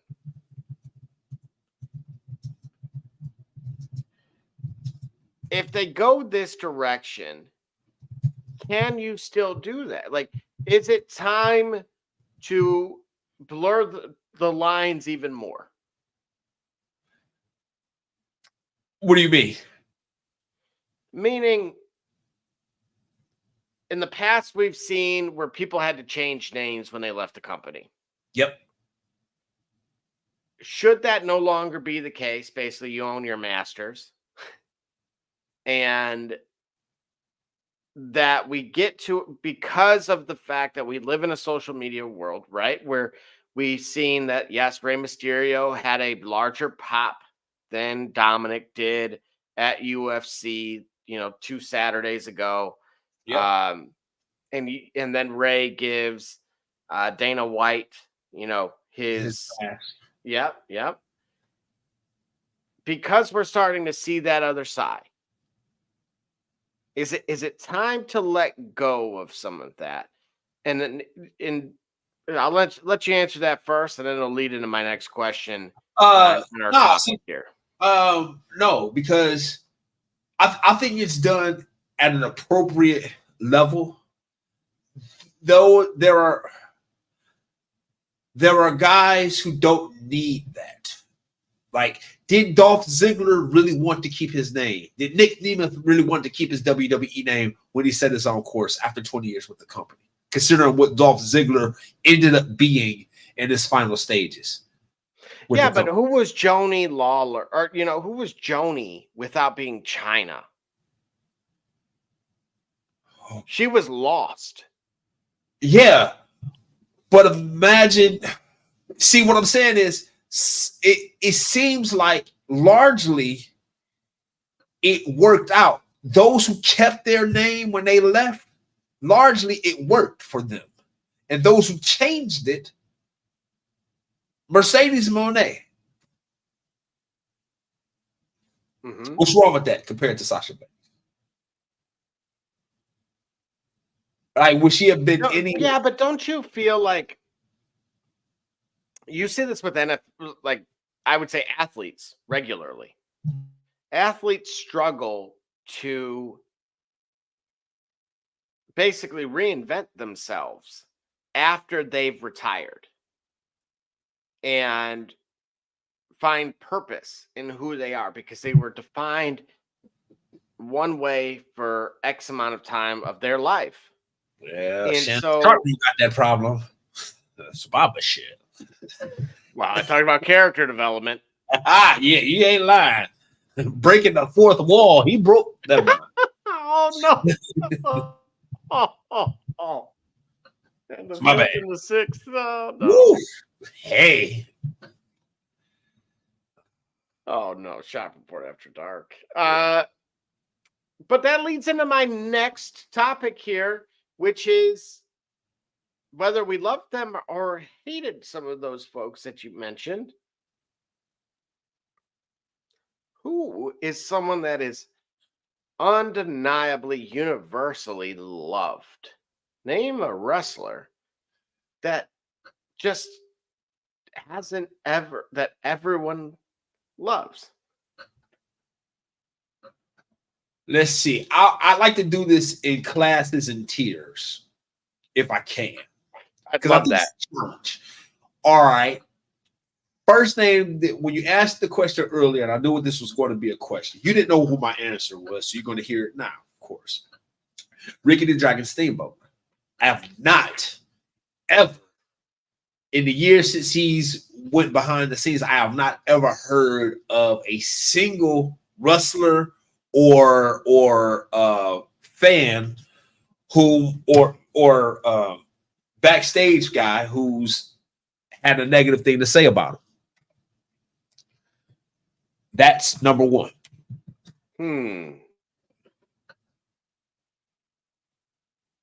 Yeah, Ricky Steamboat. Let's see who else. But again, he's a guy who is a great character. But if we think about his run, like what was the ceiling that he reached? When did he ever have when was he ever WWE, WWF World Champion, WCW World Champion? He had great bouts. Intercontinental Championship was about what was his ceiling, right? So then we look at I don't know who's ever had a problem with the Brooklyn Brawler, but this is a name whom he was enhancement talent, and he was a guy who, he was enhancement talent, but he was a guy who I want to go see the Brooklyn Brawler. Who was like, yo, I want to go see the Brooklyn Brawler, right? Who's a guy who was like, who was John Cena that everybody liked? Because John Cena's got his fair share of people that don't really vibe with him. Whoa. Run that by me again. Like who was John Cena? Who was the John Cena status? John Cena status figure in professional wrestling that everybody liked. Like, was John Cena universally liked or respected? I would say respected, but I don't know if he was truly liked. Okay, what about Sting? Sting might be a guy. Did anyone really hate Mick Foley? That's another one. I don't think so. I don't remember him having a stage where he didn't want to do business with somebody or he didn't like him. But no. I'm taking it a step further. I'm saying from the fans. Right. Yeah, I don't know. I don't ever remember someone outside of Eric Bischoff. Yeah. All right. Hey, let's see. Show us what Detroit Fan Man said. I think we got a comment. It's incredibly difficult to get to the top of anything while making everyone like you. You got to have haters to get there. Right. Okay. And you know what? John Cena is obviously a perfect example of that. And he embraced that hate towards the end there, I would say. Yeah. Triple H, I think, did. I think Triple H thrived off of it. I don't think Triple H could have done it if he tried to. See, to me, I think Triple H is a guy. He's the opposite of I don't care.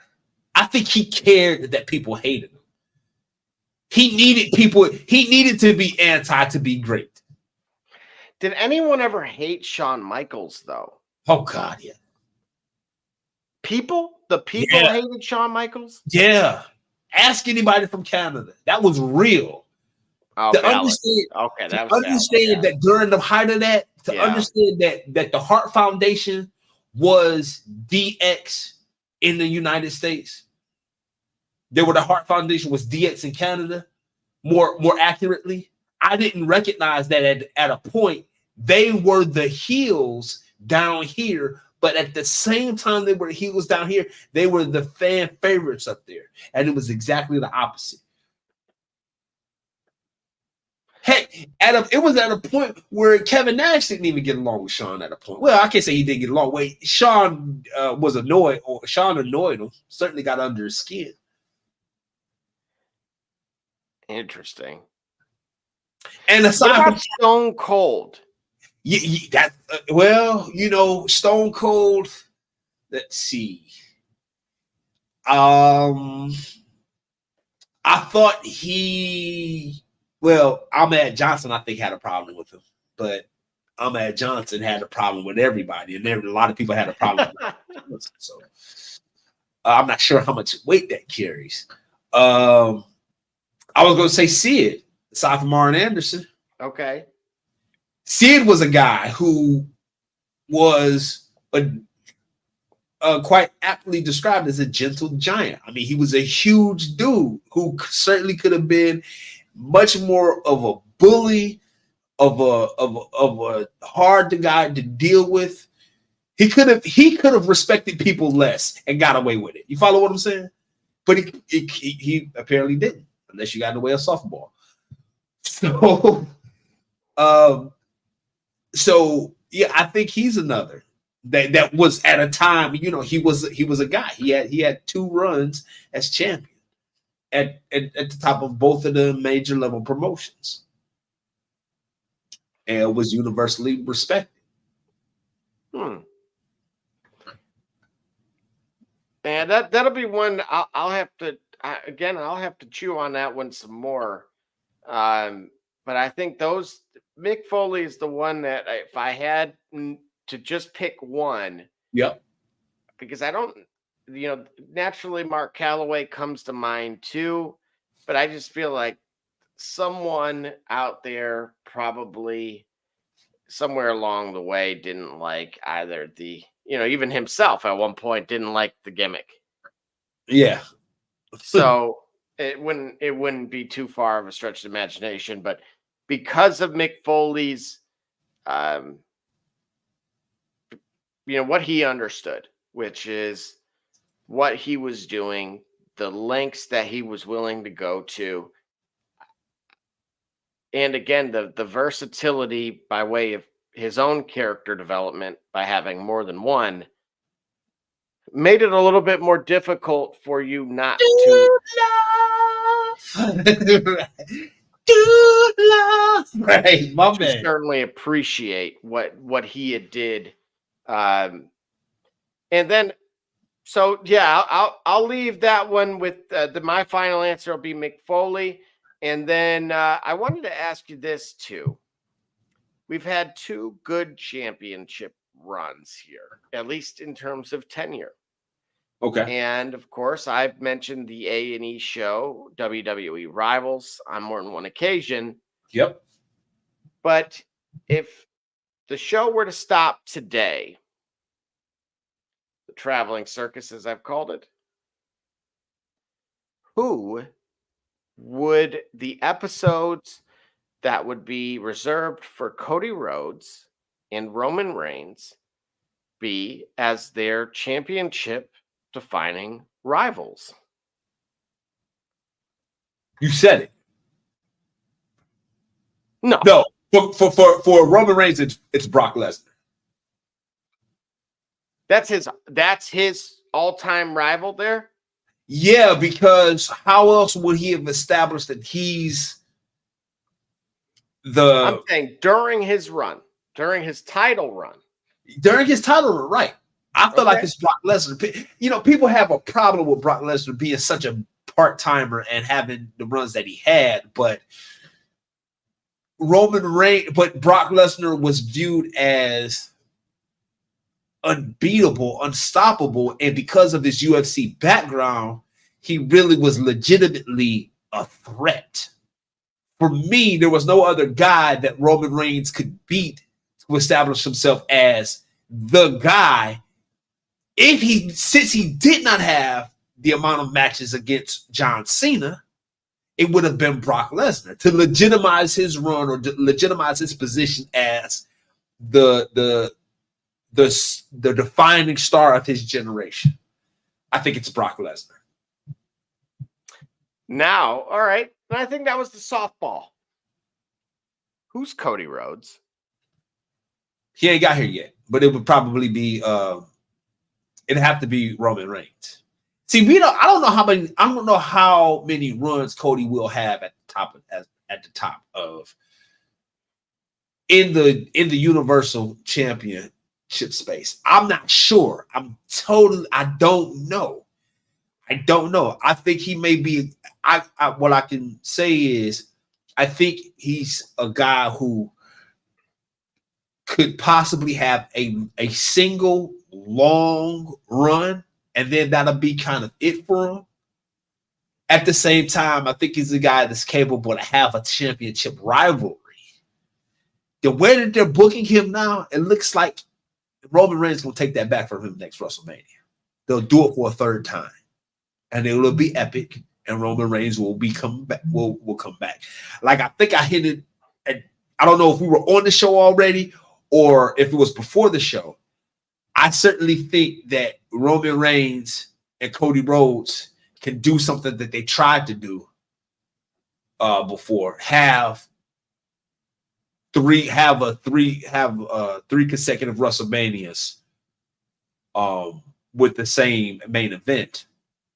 You know, have a rubber match, if you will. Cody and Roman can do that. Like they tried to do it with Shawn and Bret, but you saw what happened there. They tried again with, let's see, didn't they try this again? Perhaps with Brock and Roman Reigns. I think he was almost there, but Roman Reigns had I think he had the medical issue with the leukemia. That affected it, I believe, and I could be wrong with that. But Roman and Cody could certainly do that for three. I mean, you almost had it with John Cena and The Rock with two back-to-back WrestleManias. But yeah, Cody Rhodes' defining rival would be Roman Reigns. Though I think it should have been Seth Rollins, but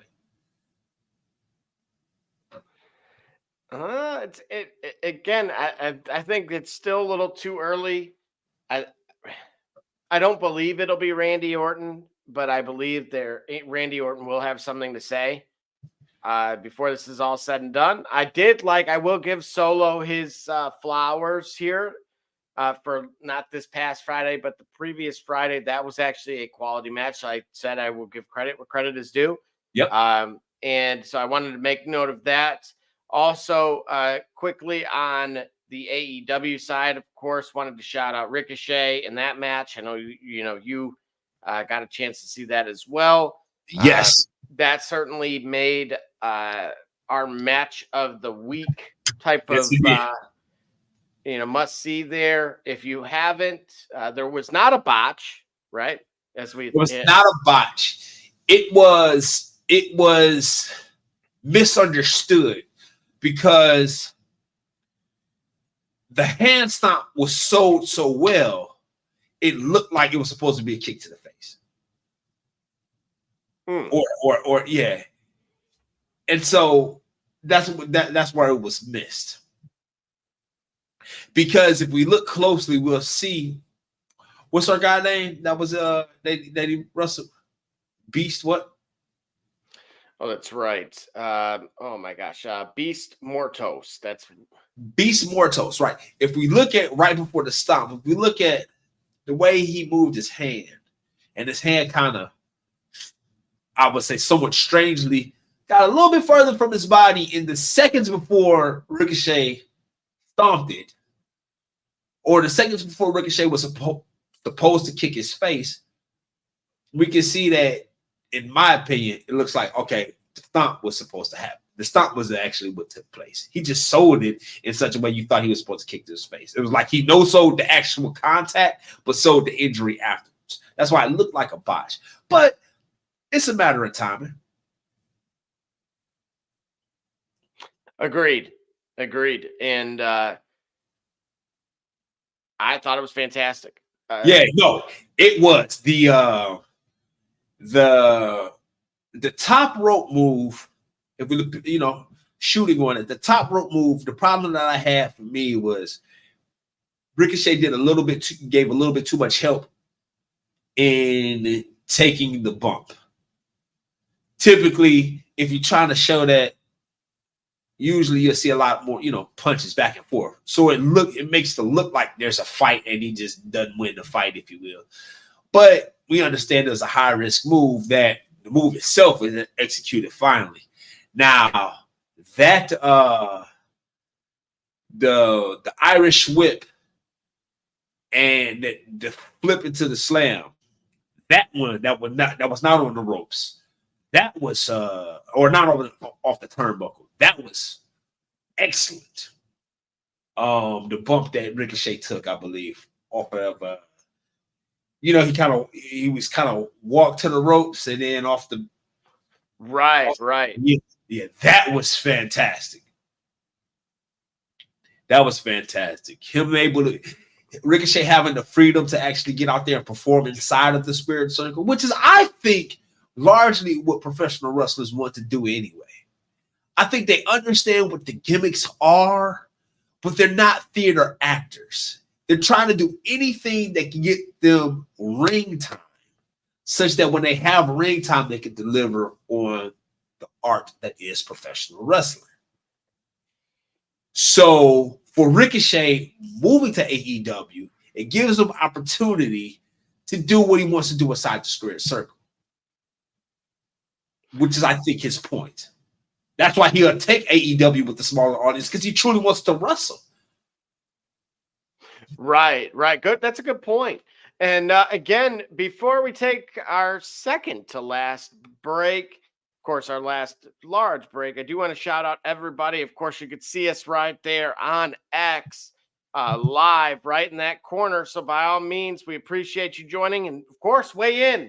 Right. That is why we are here discussing all things within that squared circle.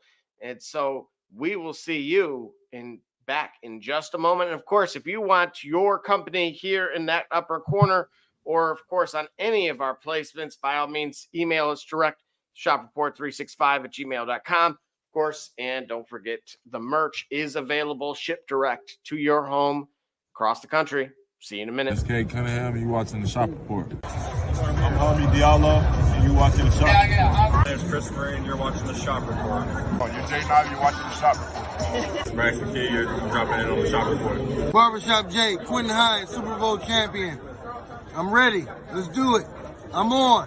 Hi, I'm Mars Edwards from Mercury Stadium, and you're watching the Shock Report. Hey, I'm Billy Butler, and thank you for watching the Shop Report. Hey guys, I'm Les Norman, former Kansas City Royal, and you're watching the Shop Report. Commander Brown, Detroit Rivers Mountain Training, and I'm watching the Shop Report. Hey, this is Doug Flynn of the New York Mets. Well, a few other teams, of course, too. And you're watching the Shop Report. I'm Matt Ramos, and you're watching the Shop Report. How you doing? I'm Rajay Davis, and you're watching the Shop Report. How you doing? This is Nelson Figueroa, former Major League pitcher with a lot of teams. You're about to listen to the Shop Report. Hey, this is Howard Johnson. You're watching the Shop Report.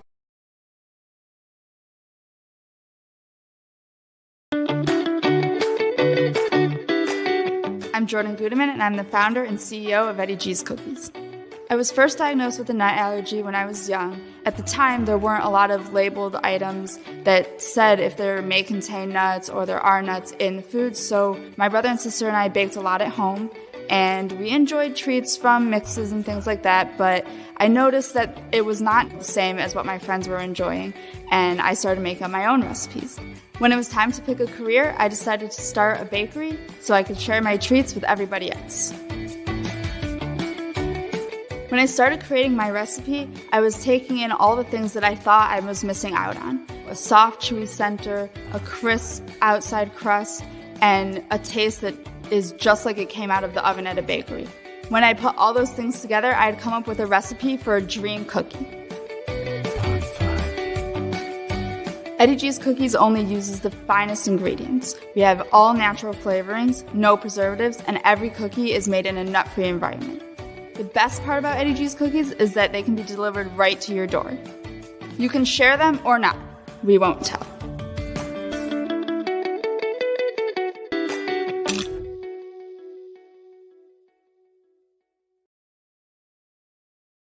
Cleaning the cracks on your pavement surfaces can take hours and be torturous on your body. Until now. Buy Cracky Weed Removal Tool was designed specifically to clean pavement cracks in a fraction of the time, all while standing up. Buy Cracky's patented design incorporates a two-sided steel blade and is encased by a durable fiberglass shell. Simply use the large end to clean big gaps, then rotate and use the small tip for narrow gaps. Made in the USA, Buy Cracky eliminates weeds to the root and is environmentally friendly. Buy Cracky. Save your back while you clean your crack.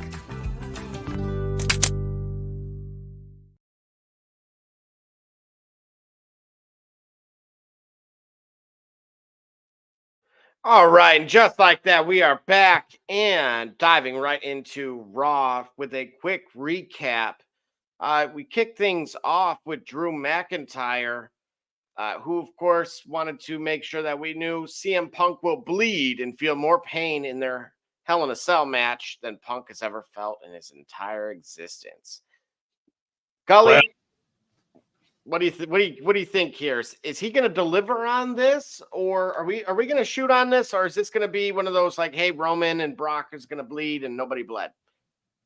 Nobody makes me bleed my own blood. Nobody.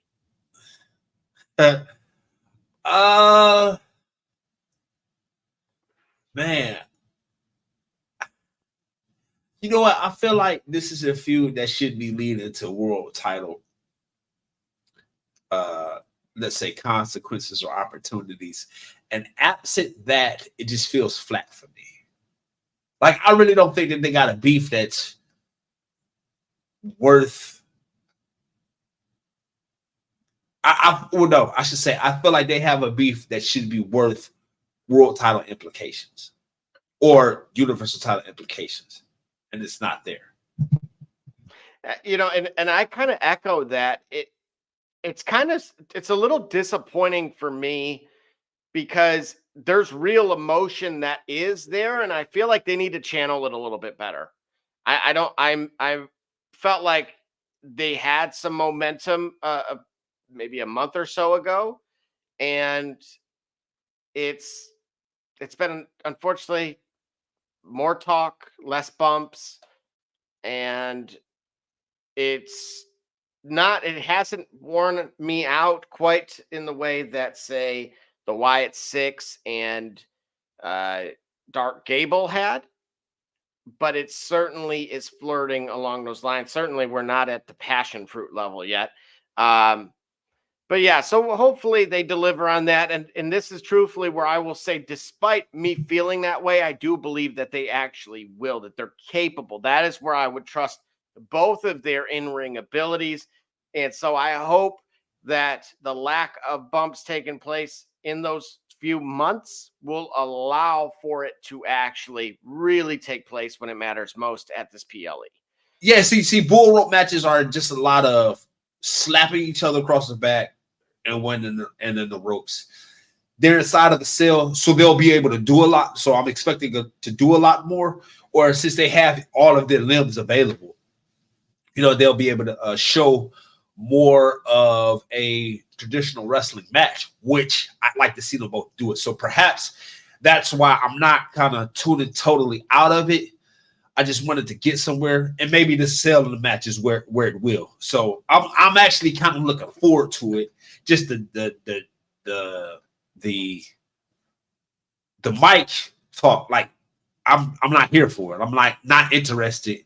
It's not like Stone Cold and The Rock delivering on the mic, Randy Orton or Cena delivering on the mic, Cody Rhodes or Paul Heyman delivering on the mic. That's right. Yeah. Yeah, I don't disagree. Something I do want to at least make note of is Io Sky is still fire in the squared circle. She is still delivering. Yes. They were victorious, of course, this evening as well. But I want to make sure her flowers are given because that stuff is still certainly appreciated. Now, I wanted to get your thoughts on this because a vignette did appear, and it looks like it's pretty self-explanatory that, and even this sentiment was echoed by Jim Ross, of all people, that the luchadors were going to be signed to WWE, and that would appear to be their initials. However, there's an alternate theory of mine as well, that this actually could be the return of the Viking Warriors. And because if you were to like do that in Nordic, essentially, it would spell out war. And so what would you prefer? You know, the thing, this is where I'm kind of torn as well. Because if the Viking Raiders, and they could be the War Machine, which is they were the War Raiders, if I memory serves me correct, when they were within NXT. But if it's Ray Phoenix in those guys, then my concern with that coming straight from AEW is they're going to somehow end up in a feud with LWO and Carlito, and then they end up being wasted talent. So I guess I'm a little torn from a creative standpoint. Unfortunately, I feel like I've said it a few times, like, what are you going to do with Dragon Lee and some of these guys? Like, maybe that is the answer for that. And maybe they're able to absolutely put on a fantastic show because you now finally have like the same way that we just talked about Ricochet, right? Being able to thrive in that type of environment. And maybe that would allow for them to do exactly that. We've talked about kind of the tag team division as a whole on the men's side being maybe not lackluster, but certainly not what it once was. And again, so either way, I would lean towards kind of on the Raiders side just because I know what they can do. Yeah.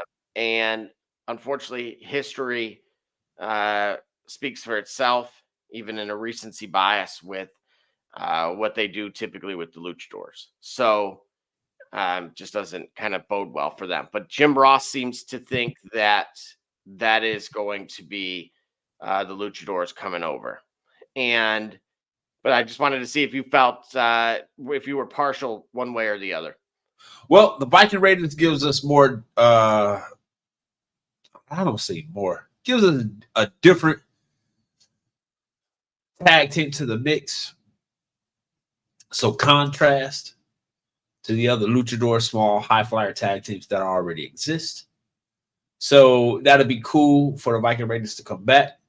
I wasn't as big a fan of them, but maybe they needed more time. And injury is what sidelined the whole push anyway.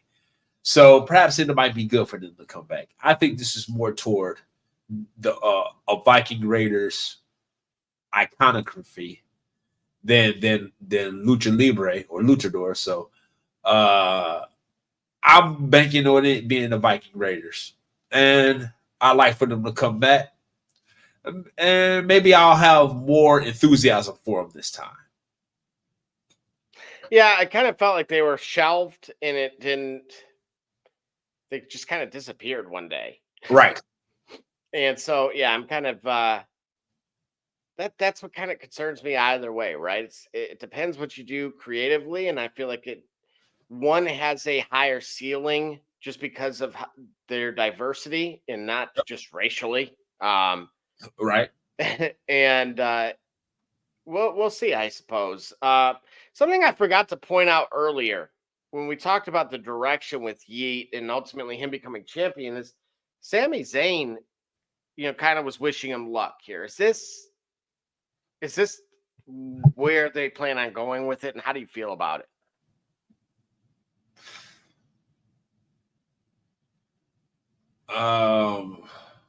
Wasn't Sami Zayn just fighting with somebody by the name of Gunther? Yes. So what is he going out there for? To quote Bret Hart. Oh man. I look, I here's where I'm struggling with this, right? Because I said it a little earlier. I'm like, I felt like, okay, hey, this is set up for Mania. We're gonna have John Cena going to get, go and get this IC title, be able to call it a career. And him versus Yeet, I don't. You keep pushing that button. I'm sorry. John Cena don't need no Intercontinental Championship. Yes, he does. Want it. He don't need it, man. To stroke his own ego. Yes, he does. Watch what you say to me at 12:46 in the morning.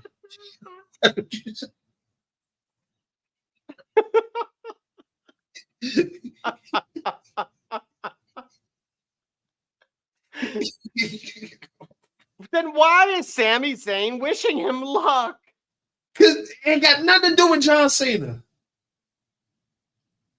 Now, Sami Zayn getting back in the Intercontinental title picture, it makes sense. It makes sense for Sami Zayn. But why Sami Zayn? That's kind of cool. I don't see. To me, I feel like, this is an angle that has been here before. It doesn't serve much of a purpose to resurrect again. You've already put a reminiscent bloodline tie together by having Cody Rhodes and Roman Reigns together to match up against the bloodline. Perhaps maybe this is a preview of what you want to do developmentally for Survivor Series, but I don't really think I need to see it again. I think they kind of moved on. To me, it just seemed like unnecessary to go back there. There was nothing there for them to rekindle. This isn't like a Shield pseudo reunion or hey, remember what we were once, that sort of thing. It is nothing nearly on the level of that. I'm as shocked as anyone that I thought for sure Braun was going to retain. I did too.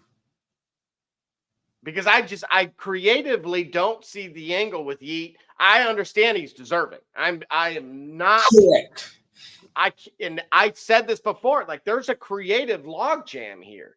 Like this is the version of I've never hit a mental wall creatively with the volume of talent that they have in trying to appease all of these guys that are naturally worthy. And somehow you think it'll help by putting the Intercontinental title on John Cena. But I digress. No. That's at Mania. That's at Mania. I don't care what Mania or that what allows more farts to happen in seats. All right. Interesting way to put that. But I don't care about farting in seats with John Cena having the Intercontinental title.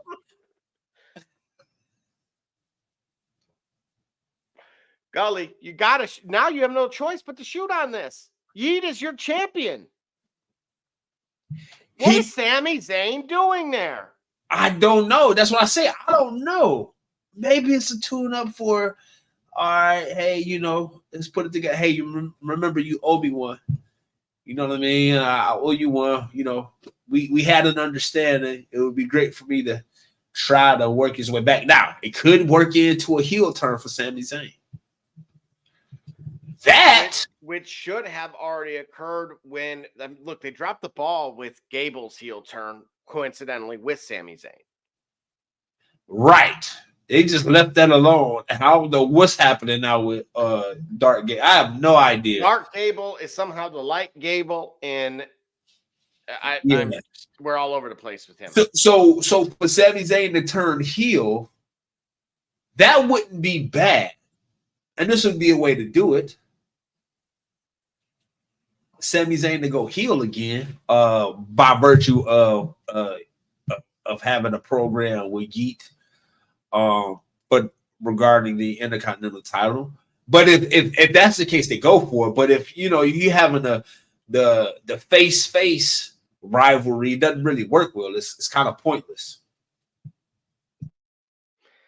And that is ultimately my struggle here with this is establishing a program that isn't bloodline related and that will ultimately set up. And again, to your point, I think a Braun Yeet and leading into a Sami Zayn heel turn, because I think this is just kind of one of those things that you'll have to kind of stay tuned with, because let's say Sami goes and because otherwise, to Bret Hart's point about what am I doing out there? What are you really doing out there if you're there to promote Sami Zayn being a worthy opponent for Gunther, only for him to lose and then go after Yeet?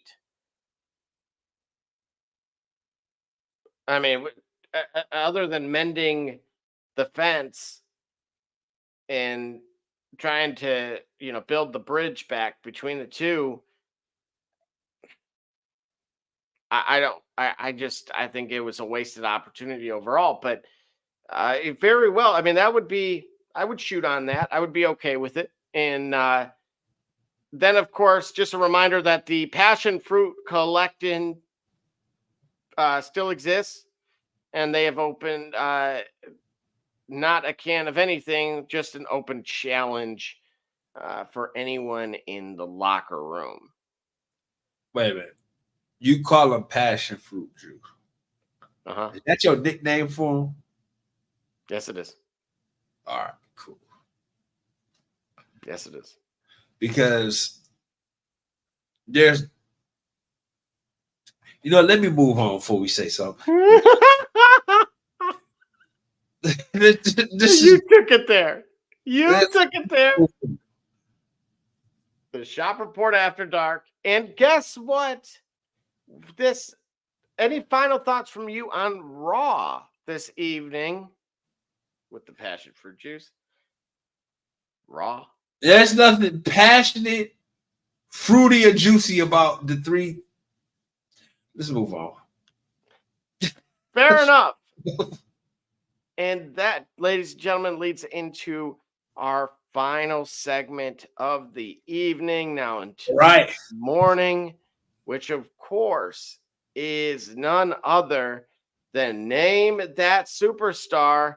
All right. Kelly, I have gone as far as I'm going to try to open this image on a third party program to make sure there's no, absolutely, like 4.5. It's not even really an L, unfortunately.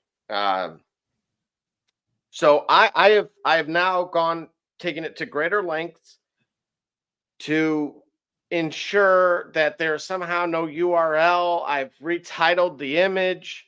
The only giveaway here is that it says it is titled Old Man. That is the only hint you will be getting in the URL from this time. If that was somehow how you were getting away with this, but I don't believe that was the case. And so stay tuned, ladies and gentlemen, for Name That Superstar. And D. Gully, will Oh, be. keep me on suspense. You're gonna cut the commercial before I start. Oh, Oh, absolutely. All right. Absolutely.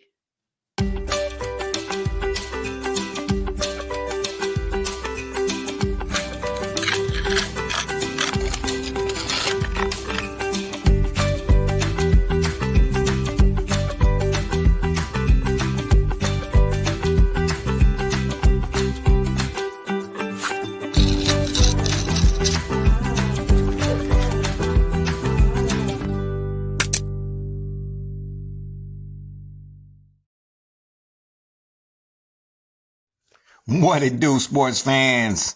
It's your man BSJ from the Shop Report. And guess what? The shop is now open for business, baby. If you're on Facebook, go to our fan page, The Shop Report, click on more, and then shop to view all products. Or if you're on Instagram, click on the shop tab to see all our products. I mean, what you want me to do? I'm selling merch here.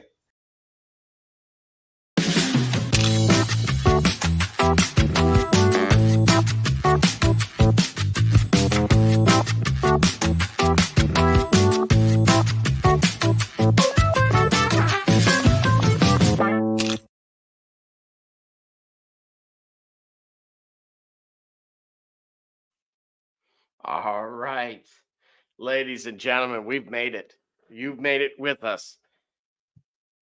D Gully, Let's are go. you ready? I'm ready. I'm ready. Okay. Here we go. Ladies and gentlemen, D Gully, name that superstar.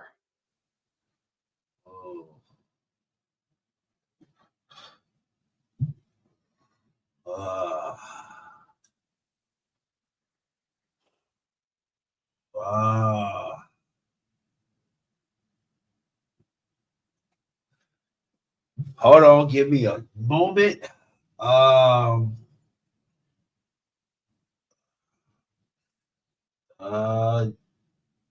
no URL. No, I'm looking at no context clues. I'm giving. Aside from the tattoo.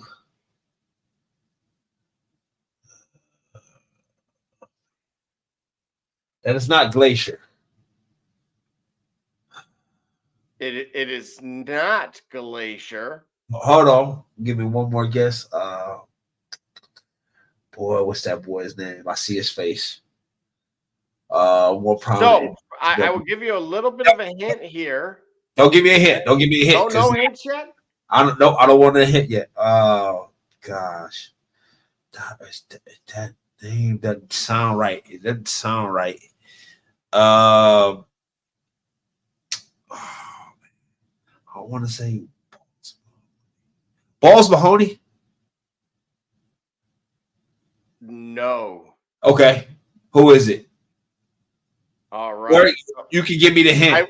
Okay, I'm going to give you the hint. I'll take a half a point on this. This individual was someone who beat the tag team champion Steiner brothers. He ultimately was ousted and released by the company due to a conflict with the Clique.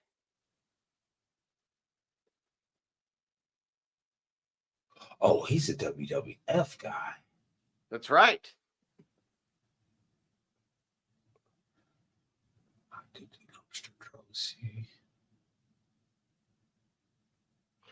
And for time frame. Wait, don't see it. The conflict with the Clique. He didn't like the Clique. It was not. It was a good guy that didn't like Douglas. Shane Douglas. All right, I'm taking the L on that one. Who is it? PCO, otherwise known as John Pierre Lafitte. Oh, got me on that one. Absolutely. Yeah. I believe in redemption. And the same way that I was giving you, or I was throwing a second one at you when You got it wrong when I was on fire. That's right. You know what, man? No. Let's. Oh, you already did it. Now, this individual, of course, was right around that mid-90s time frame. Did have an affiliation with NWA, AWA, and WCW, and is the son of a legendary wrestler as well. Yeah, he looked like a Wyndham.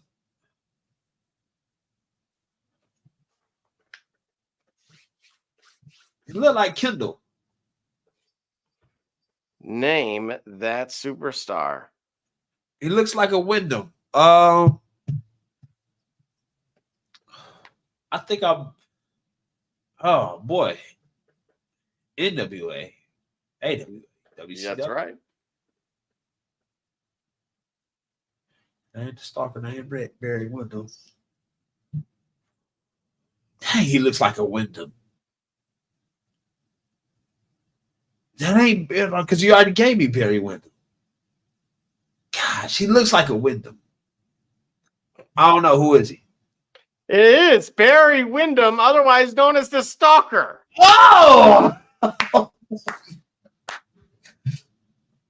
Yo, I think you gave me Barry Windham already, though. That's why I didn't want to guess him. I think you gave me. I think that was one of my first. Whoa. That was never in the cards that he couldn't recycle it. Oh, bro. So you. Nah, that's why I couldn't guess him because I didn't know that wasn't in the cards. I think that was one of my first ones. I think that if that wasn't the first name that superstar you gave me, the first or second, we gotta check the tapes. That's why I was saying. That's why I said like Kendall.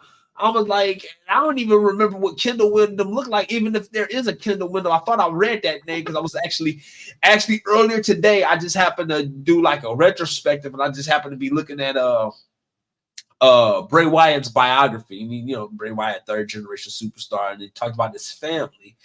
And he had, Wyndham Rotunda, of course, his dad, Mike Rotunda, and his uncle, Barry Windham. And I thought there was another Kendall. And I don't even think I remember much what Kendall looked like. But I was like, that's why I say, man, he looked like a Wyndham. So, all right. So I know I struck out the first one. I think I get a credit for this one. But I'm inclined to take a no contest on this one because I think you already had given me Barry Windham when we started this contest. So, that's fair. Okay. I wouldn't take this as a no contest. Well, now wait a minute then. We have time for one more. No. Save it for next week. Save it for next week because I like this game. I don't want you to. Oh no! I believe me. I have these all day long.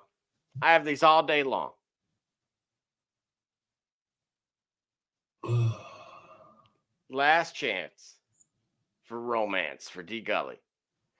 Again, these are all from the same time frame, which is right in your mid-90s wheelhouse, Puff Daddy?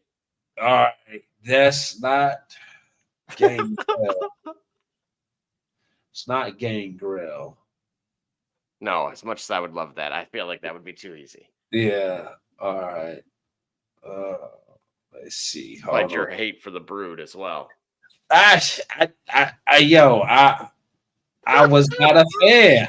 It just can't believe it. Best intro. I was not a fan. Can you believe that? You love the Edge. And the Edge has acknowledged he couldn't hold it in. It was so good. He couldn't. He broke like Saturday Night Live in its prime, watching Chris Farley. I could not. I was not a fan. I was not a fan. It just missed me, bro. Some things just miss you. Like I was not a fan. I understand. I know the man. I got to give it respect. It just missed me. I just did not connect. I've never heard of this can that they're holding. I mean, it is a lager based on what I'm seeing. It's German. That's Wonder Kid. That's not Alex Wright, is it?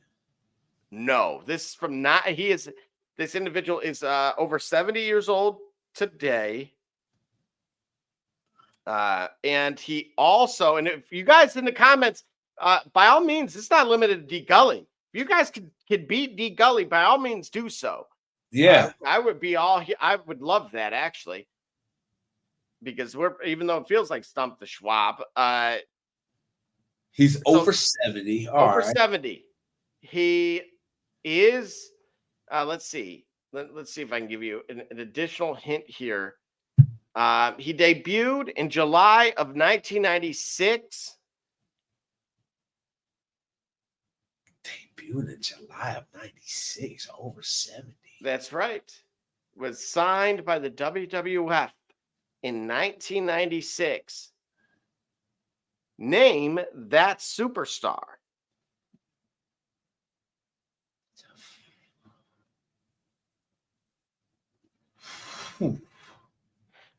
Right now, Adam Sandler is filming Happy Gilmore 2.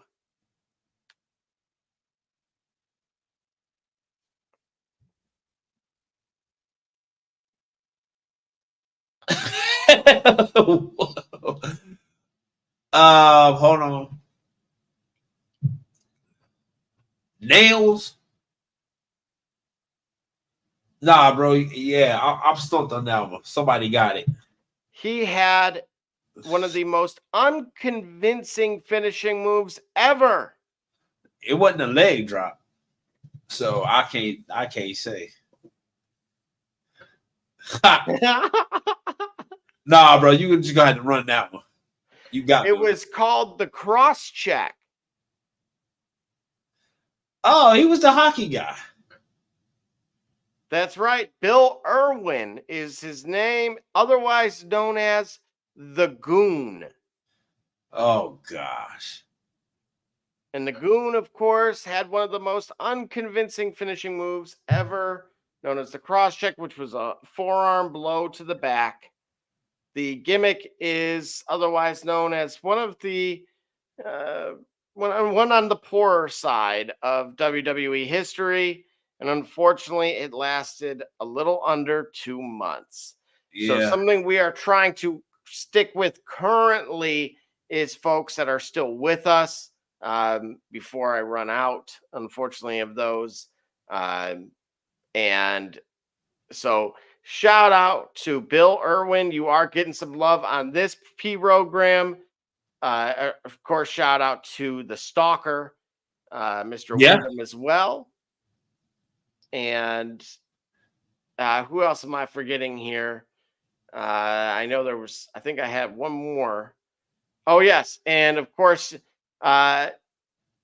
JPL at one point, of course, which was none other, of course, a Wild Bill Irwin, again, otherwise known as the Goon, but PCO, Pierre Carl Oulet, is, of course, and again, that was our first guy, and he's still jacked today. Yeah. So yeah, again, PCO is with TNA, right? So that means that I need to get a workout in. That's right. Right. I'm still that's not. That was a universal yes to me as well. Yeah. I'm still young enough to hit fitness goals that I never hit in my younger years. And the goal is to do so. Absolutely. Absolutely. And so again, Gully, any final thoughts from you on next week's Raw? Again, some of those matches you have already mentioned were Kofi and Gable, Xavier Woods, Rey Mysterio, and then, of course, the last Monster Standing match. That is what is known thus far. And I'm sure Rikishi is pleased with Yeet. And but anything specifically from you now that you've been stumped as well? Yeah, I need to get back on my game and watching and looking at these guys from yesteryear and respecting what the legacy of wrestling, professional wrestling before us. So that way I can get some of these figures back. As far as looking forward to next week, I am. And I'd like to be able to live report some really good matches between Xavier Woods and Rey Mysterio as well. That being said, we got a pay-per-view next weekend, right? That's right. Well, wait a minute. Yeah, it should be. Let's see here. It got to be next week because Hell in the Cell is middle of October.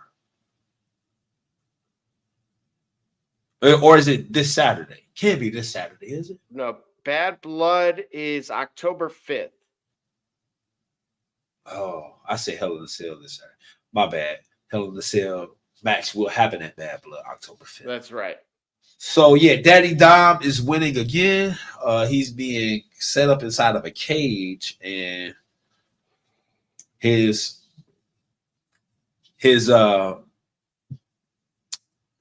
let's say his flames are going to be battling for him. So Daddy Dom keep winning. I encourage you all to live a life so that way you keep winning like Daddy Dom. And you know what? Nothing more to be said. We'll see y'all next week whenever that time comes. So Double J, you got anything more for the fans before we tell them what they can do? You know what? Again, I appreciate everybody. As I mentioned before, just some housekeeping things. Of course, Buy Cracky, Eddie G's, both on Amazon. Get it sent right directly to your door. And of course, if you want your business here in the corner and your ads playing throughout, again, reach of over 250,000 across all platforms, as you saw. Definitely want to say to everyone that was watching, we appreciate you guys as well. Shout out Detroit Fan Man. We will be returning, of course, on Saturday, just a few short days, breaking down all the latest in sports. Again, MLB with the playoffs coming up will be a topic of conversation. Obviously, the WNBA will be in the swing of things as well with the playoffs, and of course, some college football, etc. So, as always, you can hit us up on any of our social channels. As you see, What You Mean Gully, the Shop Report, of course, at the Shop Report across all of those. Get your merch as well delivered to your door. Get your merch. There you go. Support the P-Rogram, and naturally, you can subscribe as well. Get you some prime placement on and some access to the Discord, amongst other things. Yeah, so, we got different ways, and I can tell them. Let me tell them. All right, go for it. Well, I can say, tell you where to find us, tell you how to reach us. We do talk back, and we talk all that smack. If you're out there, you don't know what's going on in the sports, the next time, if you really want to know what's going on, come to the shop. Why? Because walk-ins are always welcome. Holla.